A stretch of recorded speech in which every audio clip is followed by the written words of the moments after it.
Camping Horror Stories, intro with CTA. You're deep in the woods, only a thin campfire between you and the endless dark.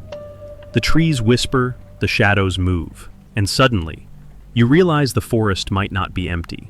Tonight, we're sharing true camping horror stories, real nights under the stars that turned into nightmares. Inclusive we begin, I want to know, where are you watching from right now, and what time is it for you? Are you brave enough to hear these stories in the middle of the night, or are you playing it safe in the daylight? Drop it in the comments, I'll be reading them. And one more thing, what kind of story do you want to hear next? More camping horrors? Creepy encounters at home alone?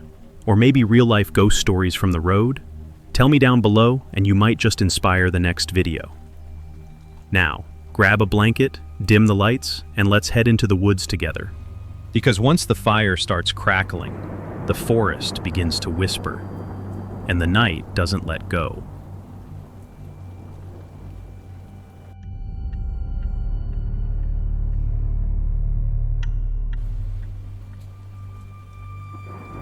The lake spread out before them like a mirror, black and endless. Pines crowded the shoreline, their branches dipping low as if they were thirsty. 4 friends from college dragged their gear across the sandy clearing, laughing louder than they felt, pretending the air wasn't so heavy. "This place is insane," said Marcus, hauling a bundle of firewood. "Can't believe we scored it all to ourselves," Elena replied, setting down the cooler. She glanced at the tree line where shadows seemed to stack on top of one another. "Feels off." "Off?" laughed Kyle, their self-appointed daredevil. He threw his pack down and spread his arms wide. "This is peak camping, baby. Private lake, free real estate, and just enough creep factor to make our horror movie-loving hearts happy." Lydia, the quietest of the group, crouched by the fire pit, an old circle of stones blackened with ash, as though hundreds of fires had burned here before. She ran a finger over the soot. "You know what they call this place?" she asked softly. Marcus smirked. "Here we go. Local legend time." Lydia looked up. "They call it the last campfire." As night fell, the sky turned bruise purple, then ink black. The 4 of them sat close around the fire, sparks leaping upward and disappearing into the dark. Beer cans hissed open, marshmallows blistered on sticks. For a while, it was just laughter and stories, and the kind of warmth that only comes from being young and pretending you're fearless. Then Lydia spoke again, her voice low enough to make the others lean in. "My uncle used to come here as a kid. He told me the rule. You can camp on this shore. You can drink. You can sing. You can tell as many ghost stories as you want. But the fire," she paused, staring into the flames, "the fire has to stay lit, all night, no matter what. If it goes out, something comes." Kyle grinned, dramatic. "Oh, spooky. Something comes. Like what?" "He wouldn't say," Lydia murmured. "Just that people who let the fire die didn't come back. Or, if they did," she trailed off, "they weren't the same." Marcus rolled his eyes, but his laugh was thin. "Classic campfire BS. Someone's uncle makes up a story so the kids don't play with matches." But Elena frowned, remembering the old stones under her fingers. The fire pit hadn't looked like the start of a legend. It looked like history. The wind shifted, sending smoke curling into their eyes. Kyle coughed and waved it away. All right, I'll play along. We keep the fire alive. Easy. I got a whole bundle of wood here." He slapped the logs for emphasis. The fire crackled higher, like it approved. They passed the night with songs and ghost stories, the fire their center of gravity. The woods pressed close, the lake black as spilled ink. Every so often, Elena swore she saw ripples moving across the water, even though no wind stirred, like something beneath the surface was circling. Midnight came. Then 1 a.m., the fire hissed and popped, shrinking into glowing coals before Kyle tossed on another log. Sparks flared, leaping into the dark like tiny warnings. Pledged Lydia's eyes never left the flames. Elena noticed. "You okay?" Misled forced a smile. "Yeah, just watching." The others laughed, shouted over each other, cracked jokes to cover their nerves. But none of them dared let the fire die down too far. Around 2 a.m., Marcus dozed off mid-sentence, his head lolling. Elena elbowed him awake, scolding him. "Don't you dare fall asleep. We're supposed to keep the fire up." Raider, rubbing his face. "It's fine. It's just a story. Nobody's watching." Ambiguity, but from the tree line, came a sound like the lake breathing, a slow exhale that made the pines tremble. They all froze. Investigation sputtered, sparks raining down. Lydia whispered, "Keep it lit. Don't let it go out." Marcus scrambled, throwing on another log. Flames leapt back to life. The breathing sound faded. Elena's heart pounded. She met Lydia's eyes, and for the first time that night, she believed. The night dragged heavy. Each minute stretched like wire.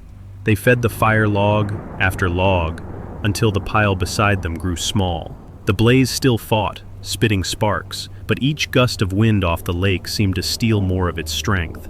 Kyle tried to keep the mood light. He tossed in a beer can, laughing when it hissed and warped. "There, extra fuel. Who needs firewood when you've got aluminum?" Bathrooms frowned. "Don't waste it. We don't know how long this has to last." Temples. "Till sunrise. That's the deal, right? Just make it till morning." Breastfeeding didn't answer. Her eyes were glassy in the firelight. She only whispered, "Don't let it go out. Not even for a second." Unthinkable. Around 3 a.m., exhaustion set in.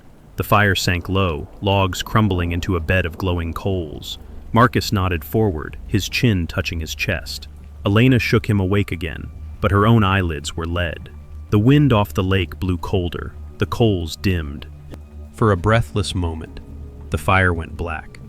It couldn't have been more than 3 seconds. When Marcus snapped upright, Elena was already screaming, "Kyle! Where's Kyle?" His sleeping bag lay empty. His boots were gone. No shuffle of footsteps, no cry, no sound but the pine needles rattling overhead.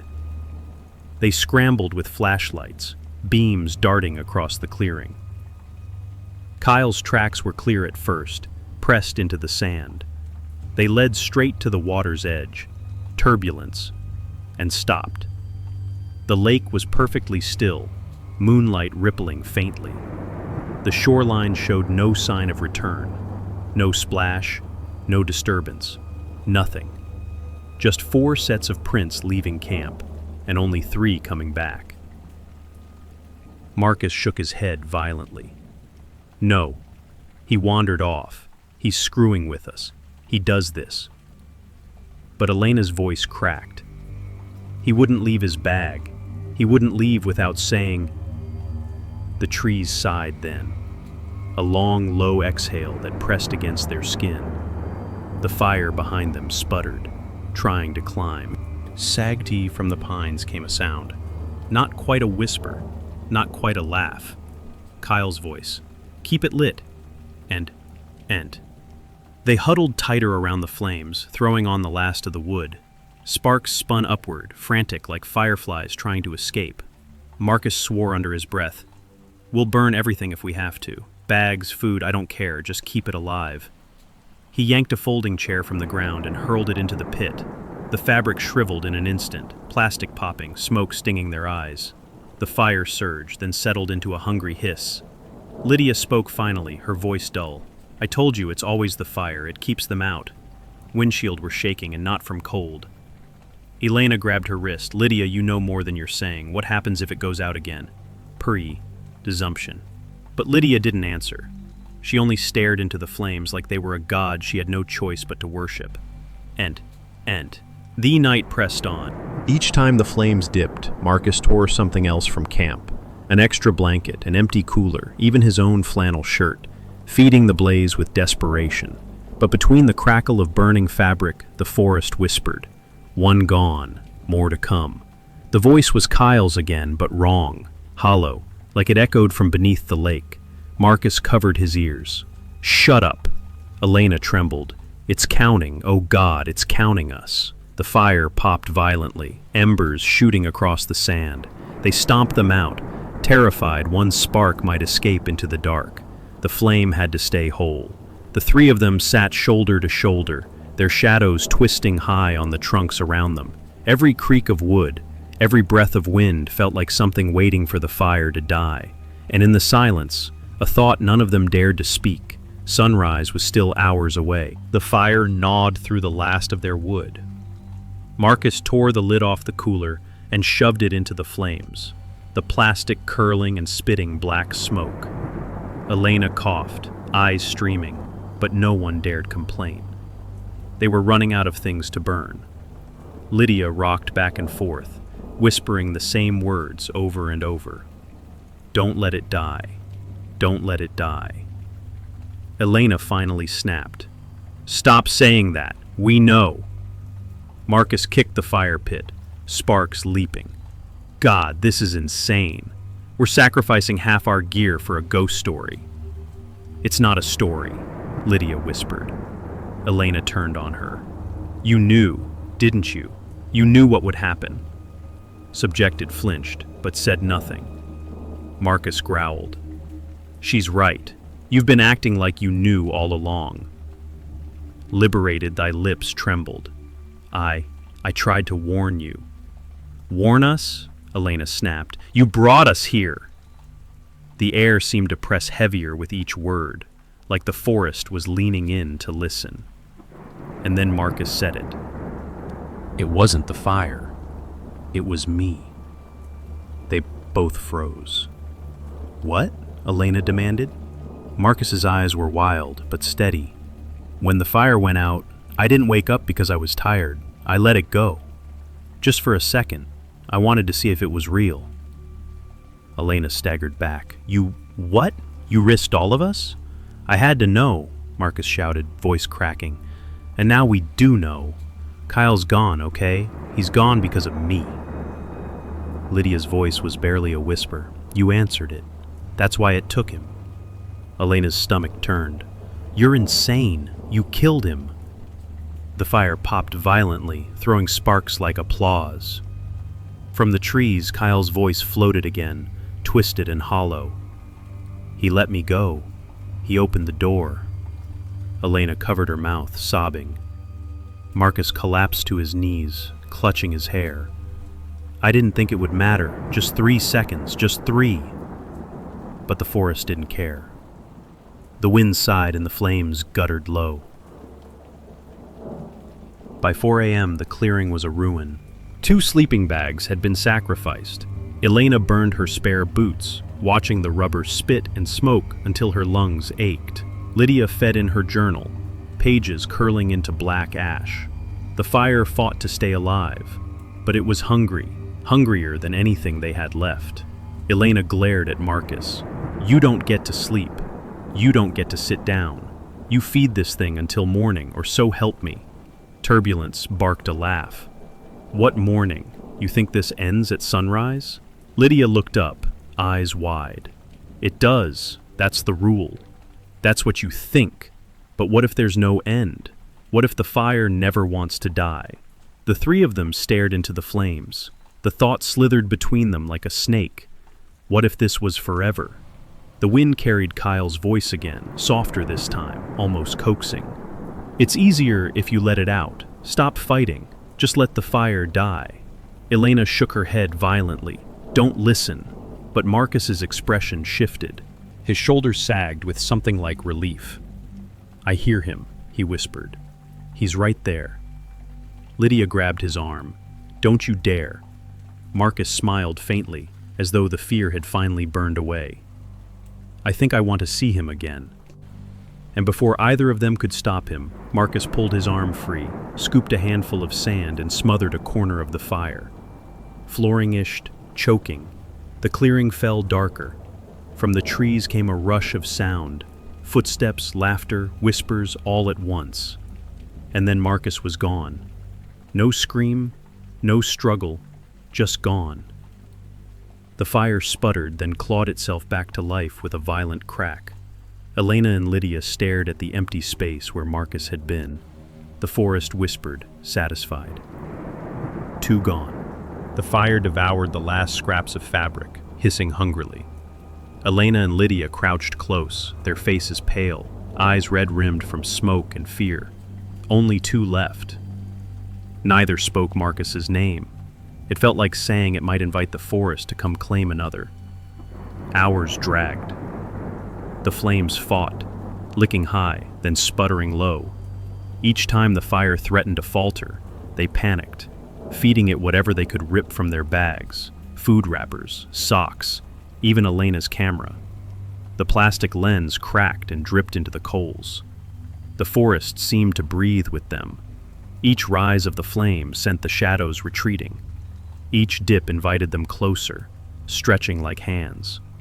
Elena's voice was hoarse. "We can't keep this up." Lydia stared at her through smoke. "We have to, until the sun." Elena shook her head. What if Marcus was right? What if it never ends? Cancellation's lips trembled, but her eyes stayed locked on the fire. "Then we burn until there's nothing left." The words chilled Elena more than the wind off the lake. The horizon lightened faintly, a smear of gray. They clung to it like salvation. The fire popped, angry at being asked to survive another hour. Lydia leaned forward suddenly, eyes wide. "Listen." From the trees came the whisper again. Not Kyle, not Marcus. This time, it was her own voice. "Ired, rest, let it go." Lydia's face drained of color. "It knows me." Na grabbed her shoulders. "Don't listen. Don't you dare." But the whisper curled again, soft as breath against her neck. "It's so easy. Just close your eyes. Just let the dark take care of it."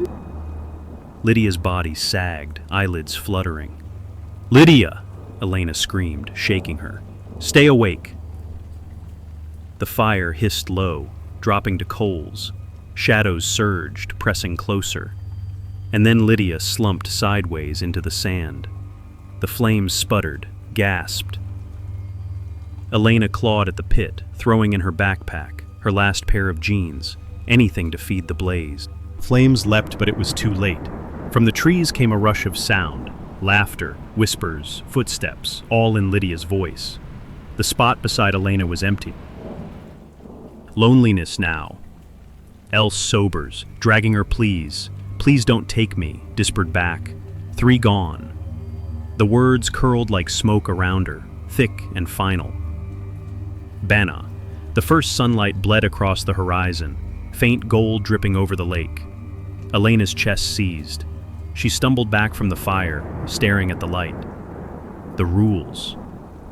Lydia said the fire had to stay alive until sunrise. And here it was. The sun. The fire hissed and cracked, shrinking to coals. She didn't feed it. She didn't move. The sun rose higher, breaking free of the trees. The fire guttered, sighed, and died. Nothing came. No whispers. No voices. No breath of shadows. Just silence. Elena laughed, choking on it. She had survived. 2.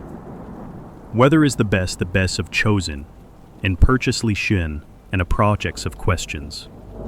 Which seems we been, and held to best and sort of us in purpose sign. She looked like the man, and dog whiz his unbeline, but that the fear that I willed to come.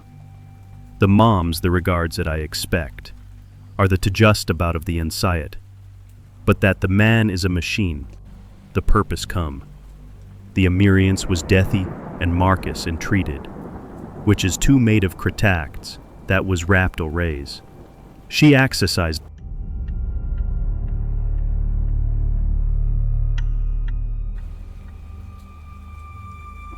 Mark had never been the camping type. Julia teased him about it all the way up Highway 26, her elbow on the window, her phone out to catch his nervous smile. "Look at you," she laughed. "Mr. Spreadsheet is about to survive in the wild. How many tabs do you think you could open out here?" 0. He gripped the steering wheel, glancing at the wall of pines that swallowed the road ahead. "You said you wanted something different for our anniversary. Different doesn't come with Wi-Fi." "Exactly," she said, and leaned over to kiss his cheek. 3 years married, one night off the grid. You'll live. By the time they pulled into the gravel lot near Pine Hollow Lake, the sun had already tipped west, bleeding gold across the water. The campground wasn't an official one, just a flat spot near the tree line where fishermen sometimes parked their trucks.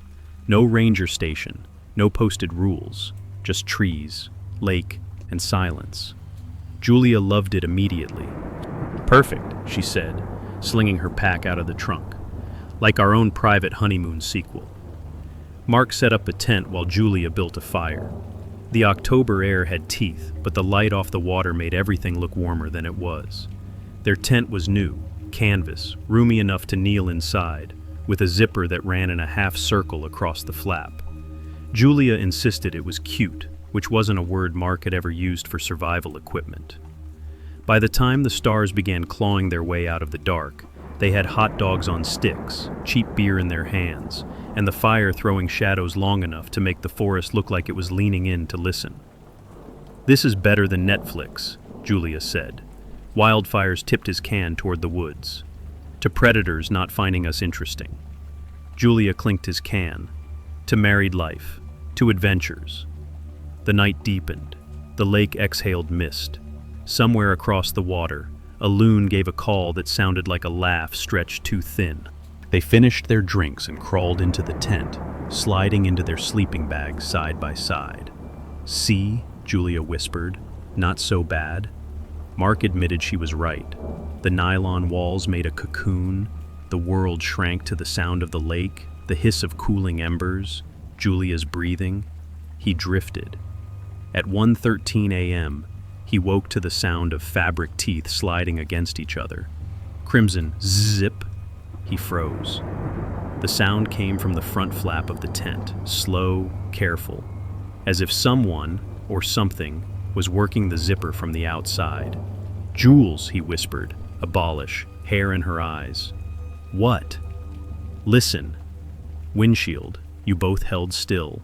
The night leaned close. "Peer." Zip. "Stop." Zip. The sound traveled up the flap an inch at a time. Mark's heart jackhammered. There was no mistaking it. Someone was trying to open the tent. Julia sat up, eyes wide in the dark. "Who's there?" she demanded, her voice cracking just enough to sound less brave than she wanted. Peacefully stopped, dead still. For a moment, the silence was louder than the noise had been. The trees held their breath. Even the lake seemed to pause. Then, nothing. No footsteps retreating, no animal scurrying, just the tent, intact, its flaps still closed tight. Mark fumbled for the flashlight, unzipped the side window just enough to sweep the beam outside. Empty woods, no glow of eyes, no sign of movement. Julia clutched his arm. "Was it an animal?" "Animals don't use zippers," he whispered back. Her hand tightened. "Don't say that." He kept the flashlight on until his hand shook. Then he let the silence fill back in, heavy and deliberate. Eventually, they lay back down, though neither closed their eyes for a long time. Mark told himself it had been the wind, though the zipper teeth didn't move by themselves. At 1:47 a.m., the sound came again, this time from halfway up the flap, where no one had touched it. Breaking zip.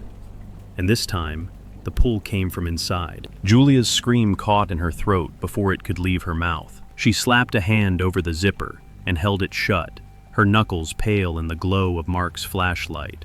For 5 long seconds, nothing moved. The teeth of the zipper sat locked together, trembling under the weight of her grip. "Mark," she whispered, "something's in here." He shook his head, though he wasn't sure why. To deny it, to stall, to make the universe wait one more second before it had to be real. "No," he said.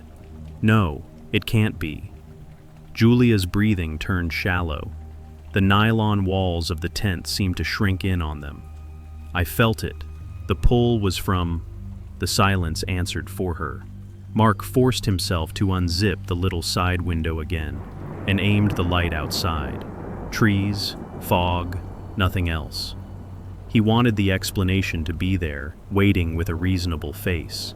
A raccoon, a prank, Anything but the thing Julia's eyes were telling him. Alternating, he said, "We'll check in the morning." Backs pressed to each other, listening for every twitch of the forest.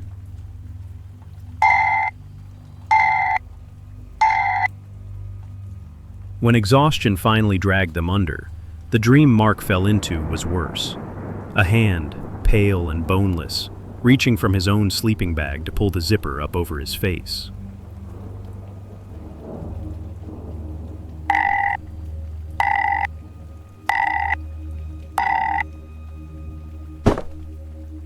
The morning broke, pale and boneless, reaching from his own sleeping bag to pull the zipper up over his face.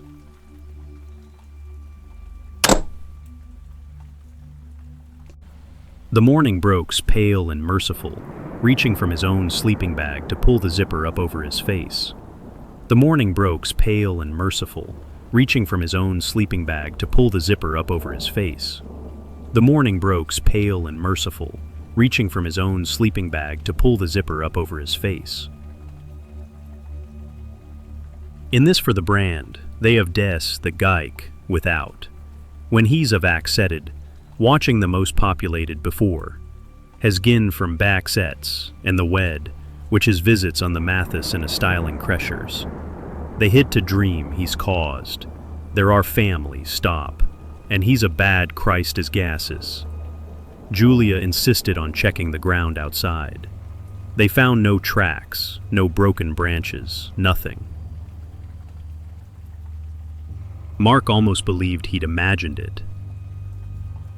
Julaw had lent them the camera for the trip, swearing it could record all night on low power. Mark picked it up, heart clenching as he scrolled through the feed. "There," Julia said, jabbing at the tiny screen. The footage showed the tent in black and white, its outline glowing faintly in infrared. For nearly an hour, nothing happened but wind through trees. Then, at exactly 1:13 a.m., the zipper at the front flap began to slide upward, inch by inch. Julia grabbed his arm. "See? Outside, I told you." But Mark frowned. He pinched to zoom. The little slider tab of the zipper wasn't being pulled from the outside. The flap bulged inward, as though fingers from inside the tent were dragging the zipper up. "That doesn't make sense," he muttered. Julia's face drained of color. "Play it again." He did. And the second time, it looked worse. The zipper didn't just move. It jerked, hesitated, stuttered like someone fumbling with unfamiliar hands. At one point, the nylon wall pushed inward, forming the shape of a knuckle pressing out, then flattening away. Mark shut off the playback. He couldn't stand the sound of the zipper's rasp magnified through tinny speakers. Julia backed away from the tent. Something was in there, with us. Or, he tried, desperate, or the wind pushed it, or the camera glitched. "Wind doesn't make knuckles," she snapped. They argued in harsh whispers while the forest kept its neutral face. Finally, Julia said, "I want to go, now."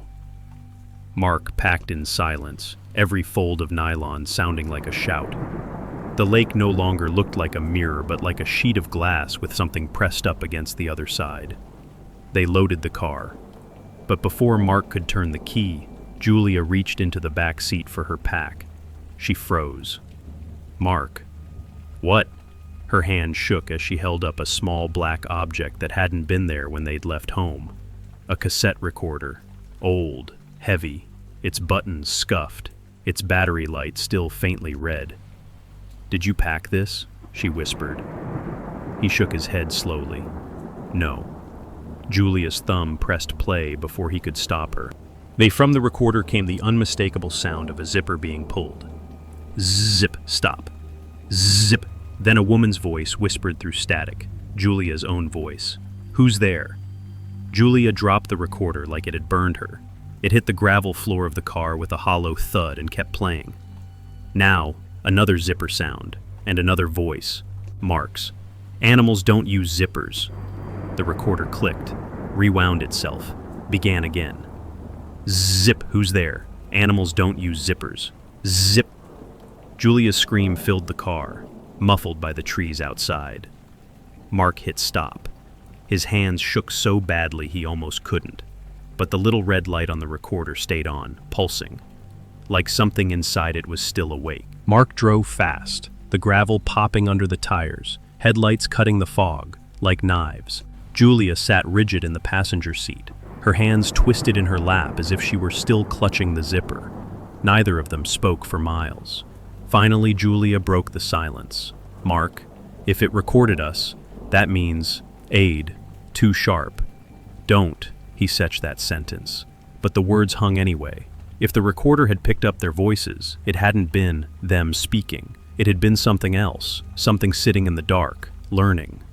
They stopped at a diner off the highway, the kind of place with buzzing neon and pie under glass. Mark wanted the fluorescent light, the coffee, the sound of normal people, but Julia couldn't take her eyes off the cassette recorder on the dashboard. Windshield. It hadn't turned off. The red light pulsed faintly, as though in time with her own heartbeat. "Throw it out," she whispered. Mark grabbed it, opened the door, and hurled it into the dumpster behind the diner. The thud echoed like punctuation. He came back in, washed his hands twice, and told himself that was it. Over eggs and burnt toast, they talked themselves into believing the world again.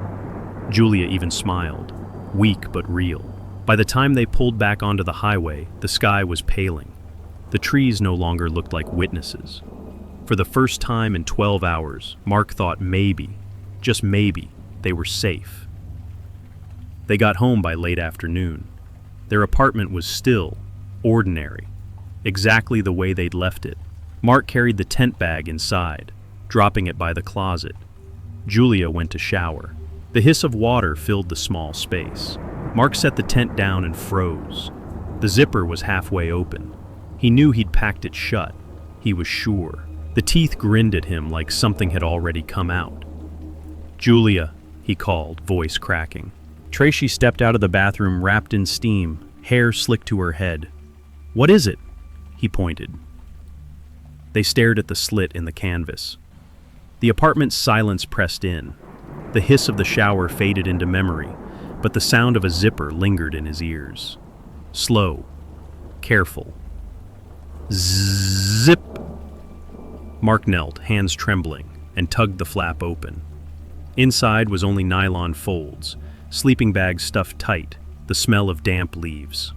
And the recorder, sitting neatly on top, red light blinking. Julia gasped. "We threw it away." Mark backed away. "It's not possible." The recorder clicked, began to play. First came Julia's voice. "Who's there?" The Marks. "Animals don't use zippers." "Ow," a third voice joined. Thin, reedy, not quite human. It whispered from the tiny speaker, low and deliberate. "Inside." Leah clamped her hands over her ears. Mark lunged forward and slammed the stop button. The recorder clicked obediently quiet. For a moment, the apartment seemed to exhale. Then, from the bedroom, the unmistakable rasp of a zipper being pulled. Zip. Stop. Zip. They turned as one. The closet door bulged outward, fabric pressing from the inside. Julia Fires screamed. Mark grabbed her hand. They ran out the front door, down the hall, into the street, leaving everything behind. Gathens, ever there for the Fleshings. Name the polished of stare with the fringe Don't offer safe to see that more sations in Saul.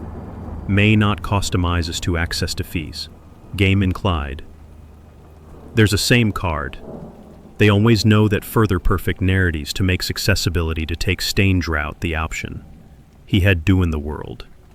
That's a mother person be able to tell yous. Out Gathens is your truth. Dylan the stage, I can read them a profession. Only whiling. Deathen, for the Flushings, Shelley stage to take seem same, then they're strong as an inside of a text. They started ending. Serious, and Lessing ran training anyone. Julia Strange accessed the job, they was tated, and laid up a lied. Unly, Factually strange outed. At the option Personaps made down the store. Gethans. At the Flushing danger.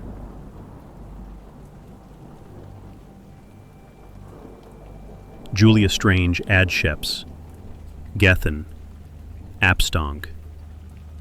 Nain. At Sperleems. At the job. Jobs also, but the first Metacean text year. Gethen. Ad. Julius Sand brinks to the natural of the chob, O Lord Main made the chob and main broughton. As a Daner. And. Julius Strange brinks to in marsh plains, mix out my afternoon when they will. Julia Stanger placed to in this day which crossed attacks to trains and Wes. Job is plain.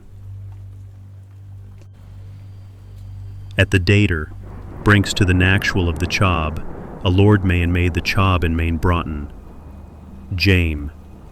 And chaxing from mere. Julia Strange listened to the veer, make some ways that ags in the mother. They stage or samely stages along thee in their plant, but this is ad, and the only fair that the veer was service blaced. End. Julia stage, and makes themselves, and main stage.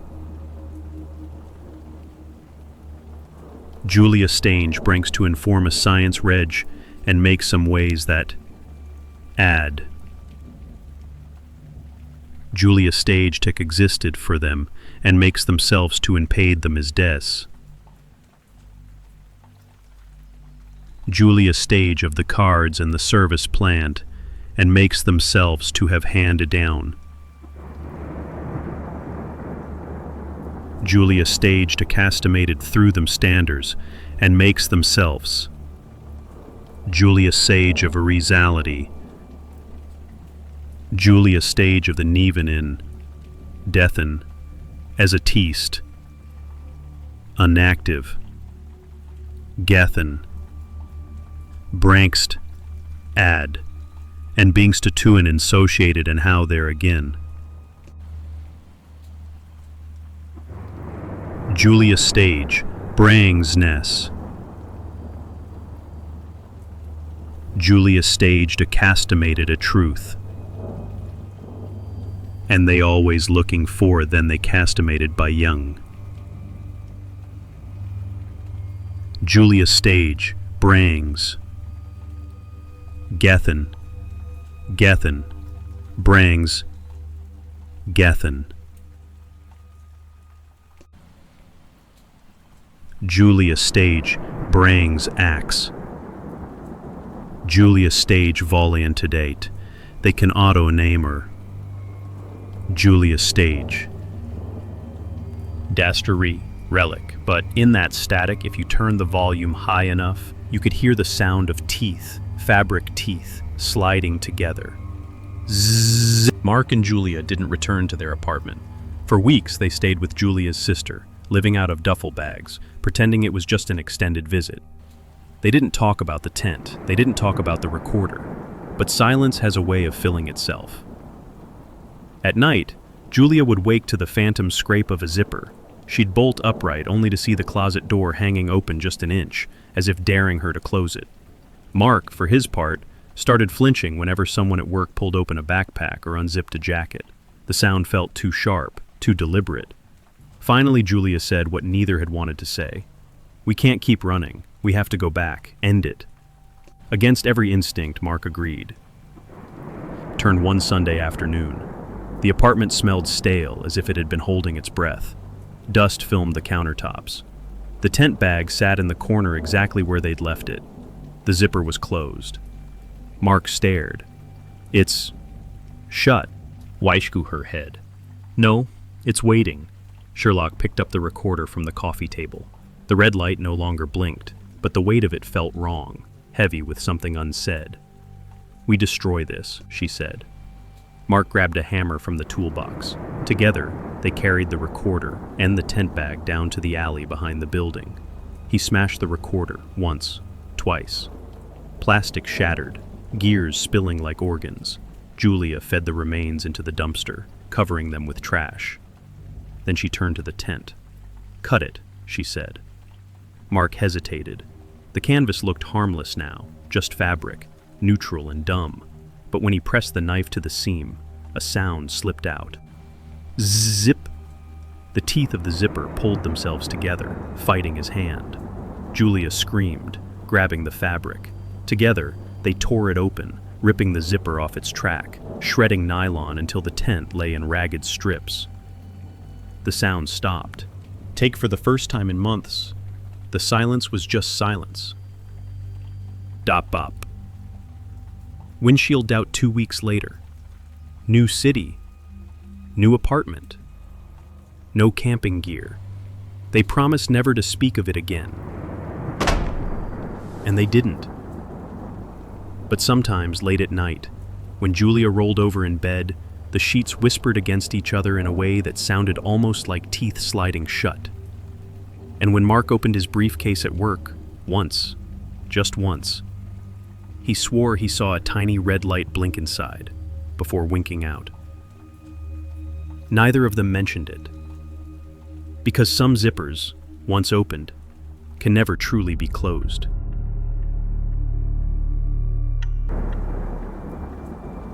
Jake had always liked the idea of camping more than the reality. The catalogs made it look peaceful, smiling couples by a fire, perfectly pitched tents under galaxies of stars.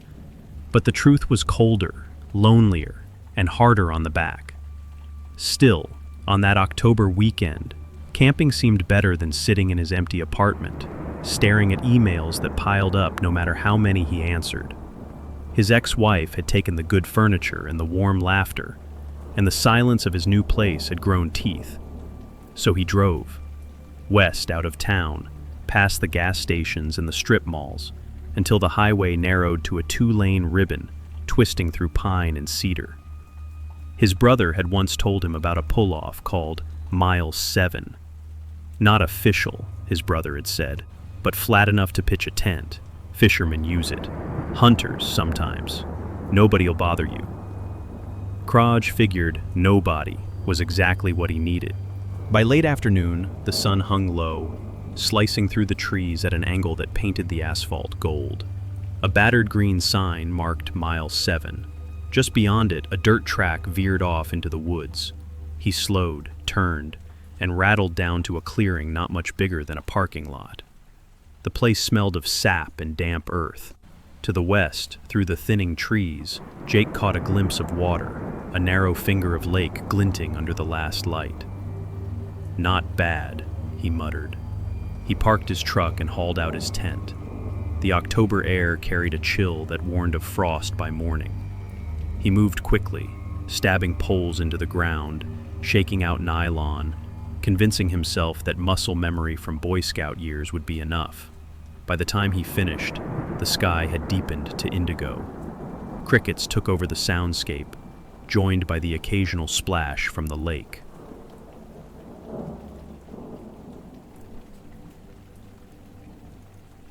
He built a fire the lazy way, with lighter fluid, and soon the flames clawed high, painting his little circle of world in orange. For a while, it was almost what the catalogs promised. Jake heated a can of chili on a small camp stove, leaned back against a log, and let the quiet seep into him. That was when he noticed the man. Ott locked up, Rush just there, on the far side of the fire, sitting cross-legged in the dirt like he'd been waiting all along. Jake startled so hard, he nearly spilled the chili. "Jesus Christ, hey, I didn't see you there." He'd move. He wore an old parka with the hood up, hands folded in his lap. His face caught the firelight in glimpses. Pale skin, sharp cheekbones, eyes wide and unblinking. Fiberglass. "You okay, buddy?" Jake asked, trying for calm. Unofficial Jake tilted his head, his lips parted just enough to let words fall out. Do you hear them? Jake blinked. Hear who? The drums. Jake listened. Only the crack of the fire, the whine of an insect too stubborn to quit the season. No, man, no drums, just us. The stranger's eyes didn't leave him. You will. Jake felt the skin crawl along his arms. He forced a laugh. All right, well, you're welcome to warm up, I guess, but you kinda spooked me. No reaction. The man sat as still as the stones by the lake. Jake tried again. You out here camping too? Nothing. Just that unblinking stare and the faint rise and fall of the man's chest. Finally Jake turned back to his food, though every bite felt like chewing cardboard. He told himself the guy was just some loner, maybe off his meds, maybe harmless. The woods drew all kinds. But when Jake looked up again, the man hadn't moved an inch. Same posture, same stare. Do you hear them yet? The man asked softly. Jake swallowed. Hear what? The man smiled without showing teeth. The drums, they're getting closer. Reserved, sending sparks into the night. And for the first time, Jake thought, maybe, just maybe, he did hear something beyond the fire's crackle. A low thump, so faint it could have been his own heartbeat. But the way the stranger's eyes widened, reflecting flame, made it feel like more than that. The sound was faint at first. A low thump that could have been anything. Wind knocking a loose branch, water shifting against stone, the echo of his own blood in his ears. But the stranger's head tilted like a hound catching scent. His eyes shone wet in the firelight. Hear it now? Jake forced a laugh. Yeah, sure. Must be some kids messing around with a stereo. No. The man's voice cracked with certainty. Not kids, not music. The drums. The word landed heavy, as though it named something older than language. Jake swallowed another bite of chili just to have something to do. His tongue felt dry. All right, pal, maybe you've had a little too much to drink. The man didn't blink. I don't drink. I listen. Jake's skin prickled. He checked the shadows just beyond the ring of firelight, telling himself he'd see a raccoon, or maybe a hunter packing up camp. But there was only blackness, thick as tar, crowding close. And then, as if to mock him, the thump came again. Clearer this time. Boom, boom, boom. 3 slow beats, steady as a heart. Jake set down the can of chili. All right, I heard that one. The man leaned forward, his hood slipping back just enough to reveal eyes so wide the whites gleamed all around. They're coming closer. Jake's voice cracked. Who? The ones who drum. Prefers, sparks spinning into the air like fireflies fleeing. Jake fought down a surge of anger. Fear always made him angry at himself for letting imagination win. Listen, he said sharply. You're freaking me out. If this is some campfire prank, knock it off. I came out here for peace and quiet. The man tilted his head back and laughed. The sound was brittle, dry, and far too loud for the still woods. Jake winced. Then, as abruptly as it started, the laugh cut off. The man stared past Jake's shoulder. Jake turned. At first, nothing. Just the trees, dark and watchful. The lake's silver line in the distance. But then the drums returned. Louder. Close enough to tremble the soil under him. Boom, boom, boom. He rose to his feet. Okay, I don't know what this is, but I'm leaving. The man's voice came soft, urgent. You can't leave, not after you've heard them. Jake felt ice crawl up his spine. He backed toward his truck, eyes darting between the shadows and the still figure by the fire. His boots crunched gravel. Jake muttered. He climbed into the cab, heart hammering. He jammed the key into the ignition, praying the old engine would catch quick. But when the headlights flared on, his stomach dropped. Both front tires sagged flat. Jake swore under his breath, slammed the wheel. He grabbed the flashlight, leapt out, and knelt by the nearest tire. His fingers came away gritty with rubber dust. The slit in the sidewall was clean, deliberate, like it had been cut with a blade. Panic clawed him. He whipped the light toward the fire. Provoked, the man still sat, cross-legged, unmoving. The flames painted his hollow face, his thin smile. Did you do this?" Jake shouted. The man didn't answer. Jake advanced a step. "Answer me." Finally, the man whispered, "They don't like wheels, only feet." Jake's breath caught. The forest around him felt alive, listening. He aimed the light past the fire, into the trees. And there, just for a second, he swore he saw shapes moving, shadows that didn't belong to branches, broad shoulders, painted faces, the suggestion of hands slapping hide. He blinked, and they were gone. The thump came again, vibrating through the soil, louder now, closer. The man leaned forward, eyes glinting. "Now you hear them." Jake's voice rasped out, barely audible. "What do they want?"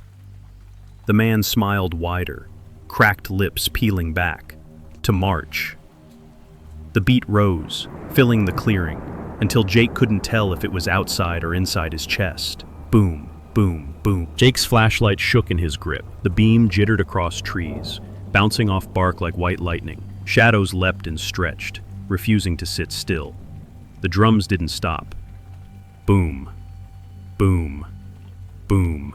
They came steady as footsteps, like something vast advancing through the woods. Jake's instinct screamed, "Run." But run where? Both tires were slashed. The nearest town was 15 miles of dark highway away, and across the fire that strange man still sat like a stone idol, unmoved. Jake over the pounding. "Listen, man, if you're messing with me, cut it out. I'll call the cops." His voice cracked. His phone was back in the truck, and he already knew there was no signal out here. The man's smile widened, though his lips barely moved. "You can't call them. They don't come here. Not at mile 7. Jake's skin crawled. "Why not?" "Because they know," the man whispered. His voice was soft, but it carried clear over the drums. "They've always known." Oldest Jake backed toward his truck, fumbling with the door handle. He yanked it open, grabbed his pack, and pulled out the only weapon he had, a hunting knife. The blade caught a lick of firelight, pale and shaky. Meliors didn't flinch. Wildfires. "Stay away from me," Jake warned. "I never move," the man said calmly. "I only sit. They do the moving." In cue, the drums surged, closer, heavier, until Jake swore he could feel the air vibrating in his lungs. He swung the flashlight toward the tree line again, and froze. Shapes stood between the trees now, dark silhouettes, too many, too still. As the beam swept over them, he glimpsed painted faces, chalk-white streaks across eyes and mouths, hands raised, holding nothing, as if mid-ritual. Then the light faltered, and they were gone. Jake's breath rasped like sandpaper. "No," he muttered. "I'm seeing things. I'm tired. I'm..." Boom. Boom. Boom. Ire guttered, smoke streaming sideways. Jake spun back toward the man. "You see them, right? Tell me you see them." The man's wide eyes reflected the flames. His voice was almost reverent. "I hear them. I've always heard them." Jake snapped. He charged forward, grabbed the man's parka and shook him. "Tell me what's happening." The man's head lolled loosely, eyes unblinking. His breath smelled like wet stone. "They drum for the march. They drum for the feet that will walk with them." Jake let go as if burned. The man didn't fall. He simply resettled into his cross-legged pose, as if his body had forgotten what it meant to topple. The knife trembled in Jake's hand. He turned, heart screaming at him to run, to climb, to claw his way out. He sprinted toward the highway, brush tearing at his jeans, flashlight beam jerking wildly. But the sound followed. Boom, boom, boom. Closer, faster, until each thud felt like it was pounding directly inside his chest. His vision swam. He stumbled onto the asphalt of the empty 2-lane road, lungs clawing for air. The night stretched endless in both directions. No headlights, no salvation. Behind him, the drums filled the world. He spun, knife raised. The clearing was empty. The The fire had guttered to embers. The man was gone. Jake blinked, disbelief crushing him. He staggered back toward the circle, knife shaking. "Where are you?" A trivially silence answered. Then his flashlight caught something by the log where the man had been sitting.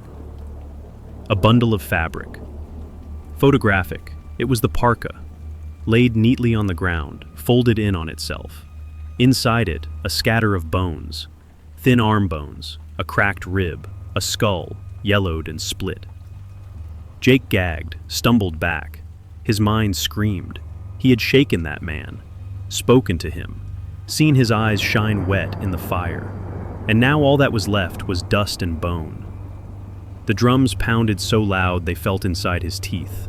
Boom, boom, boom. He staggered back toward his truck, heart slamming. He didn't care about the tires anymore. He'd drive on rims if he had to. He flung open the door and froze. The driver's seat was already occupied. Something sat there, head tilted, pale eyes wide and wet, parka draped loose over bone-thin shoulders. The smile spread wider than a mouth should. "Now you hear them," it whispered. Jake screamed. The drums swallowed the sound whole. Jake stumbled back from the truck, bile rising in his throat. The thing in the driver's seat didn't move, didn't breathe, just stared at him with those wet, glassy eyes. The drums thundered now, no longer distant. They were all around, circling, pressing. Boom, boom, boom. Jake's scream tore his throat raw. He ran. Not toward the road this time, but into the trees, branches slapping his face, tearing his jacket. He didn't care. He only knew he had to put space between himself and that smile in the truck. The forest swallowed him whole. The firelight vanished behind. Still, the drums followed. He sprinted until his lungs burned, until his legs shook, until the cold night air cut like knives. Finally, he collapsed against a trunk, chest heaving. Silence. The drums were gone. Jake gulped air, choking it down. He laughed, half hysterical. Gone. They're gone. But then came a softer sound. Footsteps, many of them, bare feet slapping damp earth, surrounding him. Jake whipped the flashlight around. Its beam cut through trees, catching glimpses, ankles coated in ash, hands daubed in paint, faces hollow-eyed and fixed on him. A circle, closing. "No," Jake whispered, "you're not real." A meek flickered, died. Darkness pressed in. The footsteps stopped. The only sound was Jake's hammering heart. Then, from the black, a voice breathed into his ear. Not the man's voice, not even human. It rasped like stone sliding over stone. "March with us." Jake screamed and lashed out with the knife, cutting nothing but air. His body convulsed as icy hands seized him from every side, pulling, dragging. He kicked, thrashed, begged. The earth swallowed the sounds whole, and above it all the drums rose again, triumphant. Boom, boom, boom. Dawn. 63 when the sun bled through the pines at mile 7, the campsite looked deserted. The fire pit was cold ash. Jake's truck sat with both tires flat, driver's side door hanging open. On the ground nearby, a parka lay folded neatly. Inside it, only dust. And across the asphalt of the highway, a new set of footprints appeared overnight. Bare, wide, stamped deep into the gravel. They ran in both directions, countless feet marching, as though an army had passed unseen in the night. Truck later that week, no sign of Jake, just the prints leading into the trees. They said the drums could still be heard if you stopped at mile 7 and killed the engine. Boom, boom, boom.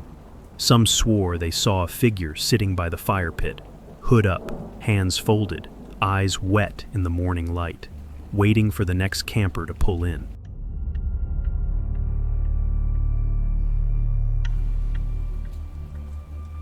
The first thing Kayla noticed about Lantern Lake was the silence.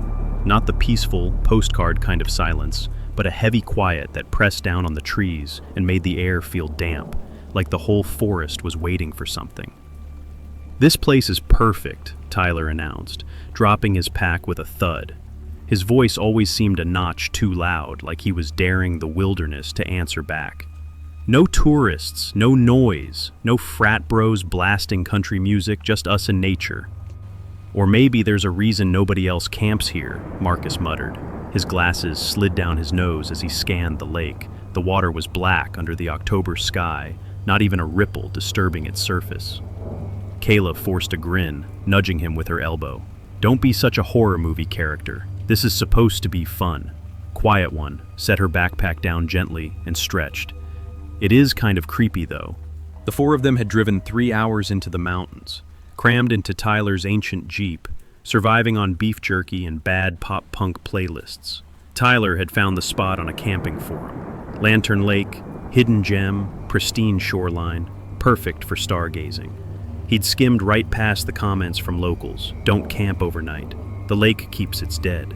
Noon their tents were up, the fire pit built, and the sun dipped low enough to paint the water in streaks of blood orange. The lake barely reflected the light, holding most of it down in its depths. Gut and Kayla took a deep breath, pulling her flannel tighter. "All right, first rule of camping, s'mores before dark." And saluted with a bag of marshmallows. "Yes, ma'am." For a while, it was almost normal. They roasted marshmallows, swapped stories about bad professors, even convinced Marcus to play guitar.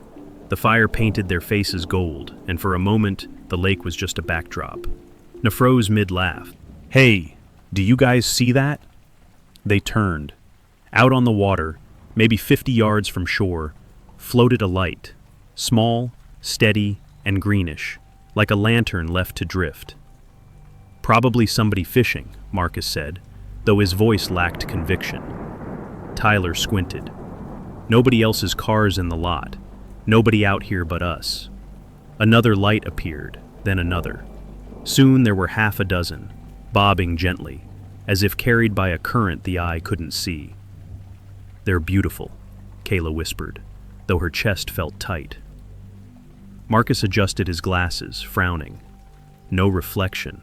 Look, the water's flat, they're just floating." Jenna hugged her knees, eyes wide. "My grandma used to tell a story about lights like that. Souls of the drowned. They try to trick you into following them." Tyler snorted, but softer this time. "Come on, that's just folklore." But even he didn't sound convinced. The lights drifted closer.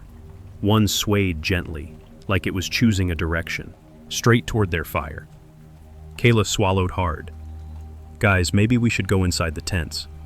The group sat frozen, marshmallows forgotten, as the dark water carried the silent lanterns nearer. The lights didn't fade. If anything, they multiplied. 10, maybe 12 now, drifting like a silent procession. Each one hovered a foot above the water, steady and unnatural. Quarantine broke the silence first. "Okay, that's kinda sick. Like, maybe it's some art thing. Hidden LED balloons or whatever." "No battery lasts that long," Marcus muttered. His tone was sharp, but his knees drew closer to his chest. Jenna whispered, "Grandma used to say you never look too long. If you lock eyes with one, it follows you." Kayla forced a laugh. "Well, good thing they don't have eyes." But her throat was dry. The lights drifted closer still. The one in front seemed to tremble as if beckoning. Tyler stood. "I'm checking it out." Marcus shot to his feet. "You don't just walk toward ghost lights." Tyler grinned, though it looked nervous around the edges. "They're not ghosts, dude. Probably some high schoolers screwing with us. I'll prove it." "Ditorca, Tyler, don't," Jenna hissed. Her fingers dug into her jeans. But Tyler was already striding down the bank, boots crunching gravel. The fire cast his shadow long and jittery across the sand. Kayla scrambled after him. "At least take a flashlight, friend." He cut himself off, because the closest light had stopped drifting. It hung just at the edge of the shallows, waiting, ped into the water. The lake swallowed his boots with a sucking sound. Ripples spread, but the lantern didn't move. Kayla's breath came shallow. "Ty, stop, please." A compied back at her, though sweat glistened at his hairline. "See? It's nothing." Deeper into the lake, smooth, silent. Tyler followed, Probation rose past his calves to his knees. The October cold bit hard, but he waited anyway, jaw clenched. "Tyler!" Marcus shouted. "Get back here." Jenna's voice cracked. "It wants you further." Kayla splashed forward to grab his arm, but he jerked free. His eyes were locked on the greenish glow, pupils blown wide. "Almost there," he muttered.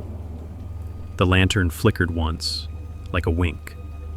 Then it sank. Straight down, vanishing beneath the surface without a ripple. Tyler gasped and lunged after it. The water closed over his head. Kayla screamed. "Tyler!" She dove waist-deep, clawing for him, fingers slicing through black water. Marcus rushed to the edge, shouting useless directions. Jenna sobbed, clutching her hoodie sleeves to her mouth. Seconds stretched. 30, 40, too long. Then Tyler broke the surface with a ragged scream, thrashing violently. His face was pale, lips blue, eyes wild.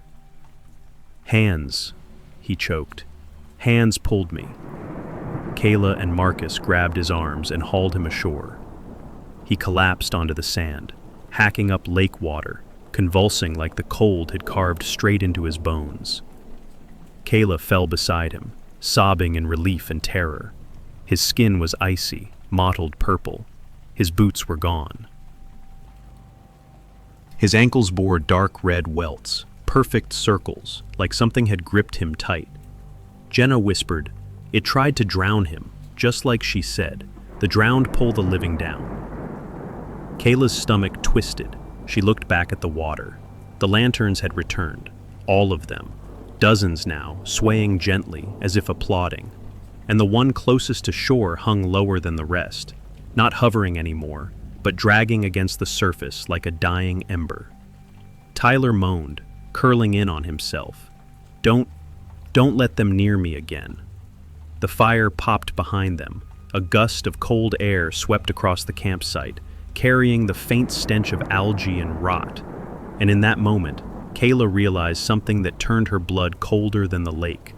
There were 5 shadows dancing against the trees, but only 4 of them belonged. For a long moment, none of them spoke.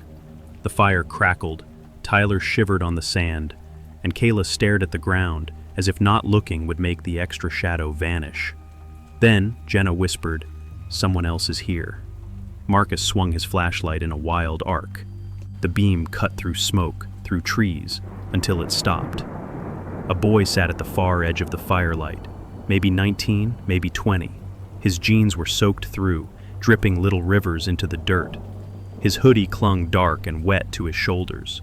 His hair hung plastered to his forehead, and when he lifted his head, his eyes looked black in the glow. "Jesus," Kayla gasped, nearly toppling backward. "Where did you—" "Until I got lost," his voice rasped, as though his throat were full of silt. "Saw your fire." Tyler, still coughing, blinked through wet lashes. "You cut through the water." Proximity didn't answer. Kayla forced her pulse down. "All right, well, sit closer to the fire before you freeze." He did, moving with slow, dragging motions. Pond water, algae, something sour. He sat cross-legged, hands trembling near the flames. Marcus muttered, "Didn't see him, didn't hear him." Jenna kept staring. Her voice came out small. "His clothes, they're dripping, but he's not shivering." Kayla shushed her, though her own skin crawled. For a while nobody spoke. The stranger simply watched the fire. Tyler huddled in a blanket Jenna wrapped around him, muttering about hands in the water. Kayla's nerves frayed with each second. Finally she asked, "What's your name?" Assaulting the boy's lips twitched. "Eli." "You camping with friends?" Marcus asked. A pause. "Was." Kayla frowned. "Where are they?" Eli tilted his head toward the lake. His hair dripped steadily into the sand. They followed the lights. Buttered sharply, Kayla jumped. Jenna's voice shook. "How long ago?" Escalating faintly. "I don't know. Time doesn't. Stay right here." The silence grew unbearable. Kayla stood. "Okay, enough ghost stories. We'll dry you off and in the morning we'll all head back. Together." Eli's eyes flicked up at her. They glistened oddly. like the surface of water catching firelight. "I can't leave," he whispered. Tyler coughed, voice hoarse. "What do you mean you can't?" Eli's smile widened, too slow, too deliberate, because I belong to them now. Kayla's breath froze in her chest. Wolfgang snapped, "That's not funny." Eli didn't laugh. He leaned forward, close enough that the steam from his clothes hissed in the heat of the fire. "You'll understand. When they call your name," Jenna whimpered. Kayla stepped between them, fists clenched, trying to steady her voice. "Look, if this is some prank, you need to cut it out, right now." But Eli only blinked, water dripping down his chin. "You already heard them." Baylor's throat tightened. "Heard what?" From the lake, as if in answer, a lantern bobbed higher than the rest. Its glow pulsed once, twice. Then all the lights shifted, as though they had turned their faces toward shore. The fire sputtered violently, throwing sparks. The shadows around them seemed to stretch. And in that stretching glow, Kayla saw Eli's reflection in Marcus's glasses. For a split second, his face wasn't a boy's at all. It was pale, swollen, lips torn, eyes cloudy and drowned. When she blinked, he was normal again, sitting quietly by the fire. Kayla's stomach turned. She whispered, "We need to leave, now." Marcus swallowed hard. "Both tires can't make the road. We're stuck until morning." Jenna sobbed into her sleeve. Tyler rocked back and forth, whispering about the hands. Eli just watched them, smile faint, eyes wet and dark. And behind him, over the lake, the lanterns began drifting toward shore again. The night crawled slower than blood through a vein. The lanterns pressed closer, a slow army of floating green fire. The shoreline shimmered in their glow, turning the water's edge into a mirror. Kayla clutched Tyler's arm. He was still shivering violently, lips blue, but his eyes rolled back toward the water as though some unseen tether still pulled at him. "Stay awake," she begged. "Don't let them take you again." Eli sat across the fire, motionless. Steam curled off his soaked hoodie, but his face never moved. Only his eyes followed the glow. Conserve whispered, "We can't just sit here. We'll be picked off one by one." "Then what do you suggest?" Kayla snapped. He swallowed, flicking nervous glances at Eli. "We wait for dawn. Lantern folklore, remember? They vanish with the sun." Jenna hugged herself. "And if they don't?" Mertate answered. Terns gathered at the shore, dozens of them, hovering inches above the sand. The glow reflected on their faces, making their skin look hollow, corpse-like. And then came the whisper. It wasn't in the trees or the water or even the air. It was in their skulls, a chorus of voices, murmuring the same three words: "Come with us." Tyler whimpered, trying to cover his ears. Jenna broke into sobs. Marcus rocked in place, muttering math equations under his breath, as if numbers could keep him sane. Kayla clenched her fists until her nails dug deep into her palms. She looked at Eli. "You're with them, aren't you?" she spat. He didn't deny it. His smile was faint, water glistening on his chin. "They chose me a long time ago. But tonight, they're hungry for more." Windshield whisper came again, stronger, closer.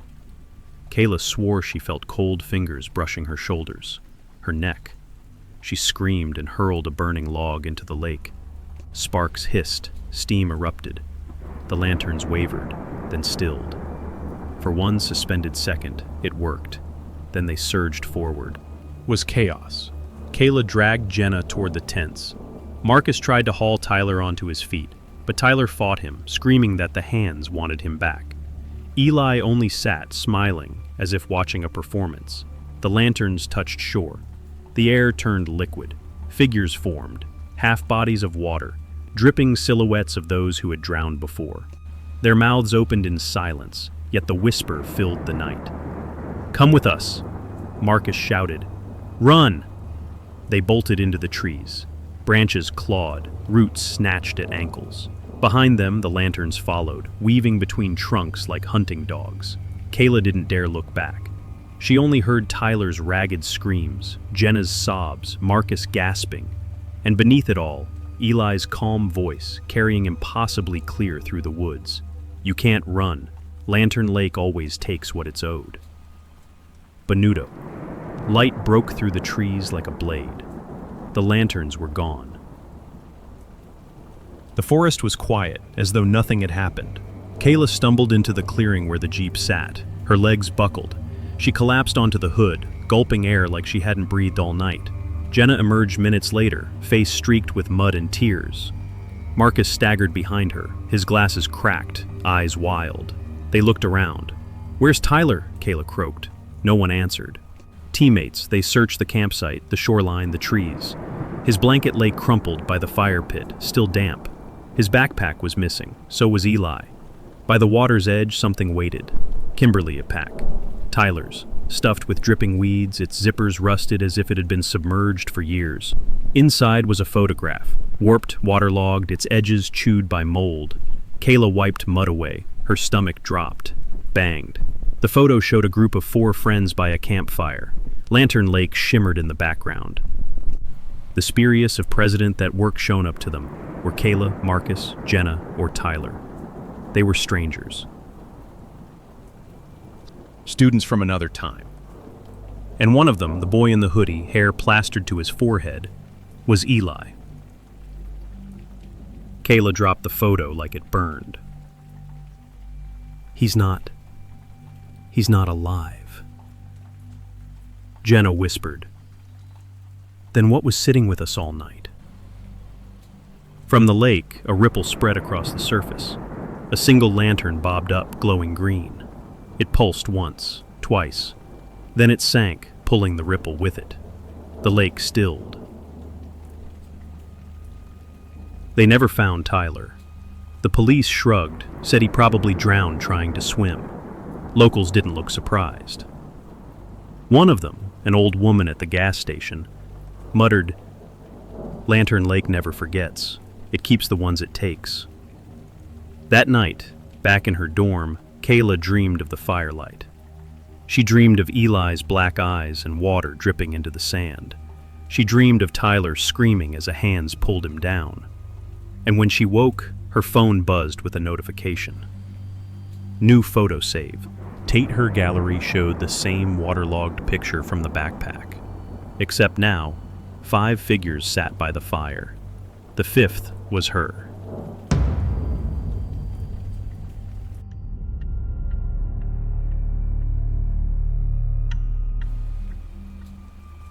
If you ask Ben why he planned the trip, he'll say it was for the views.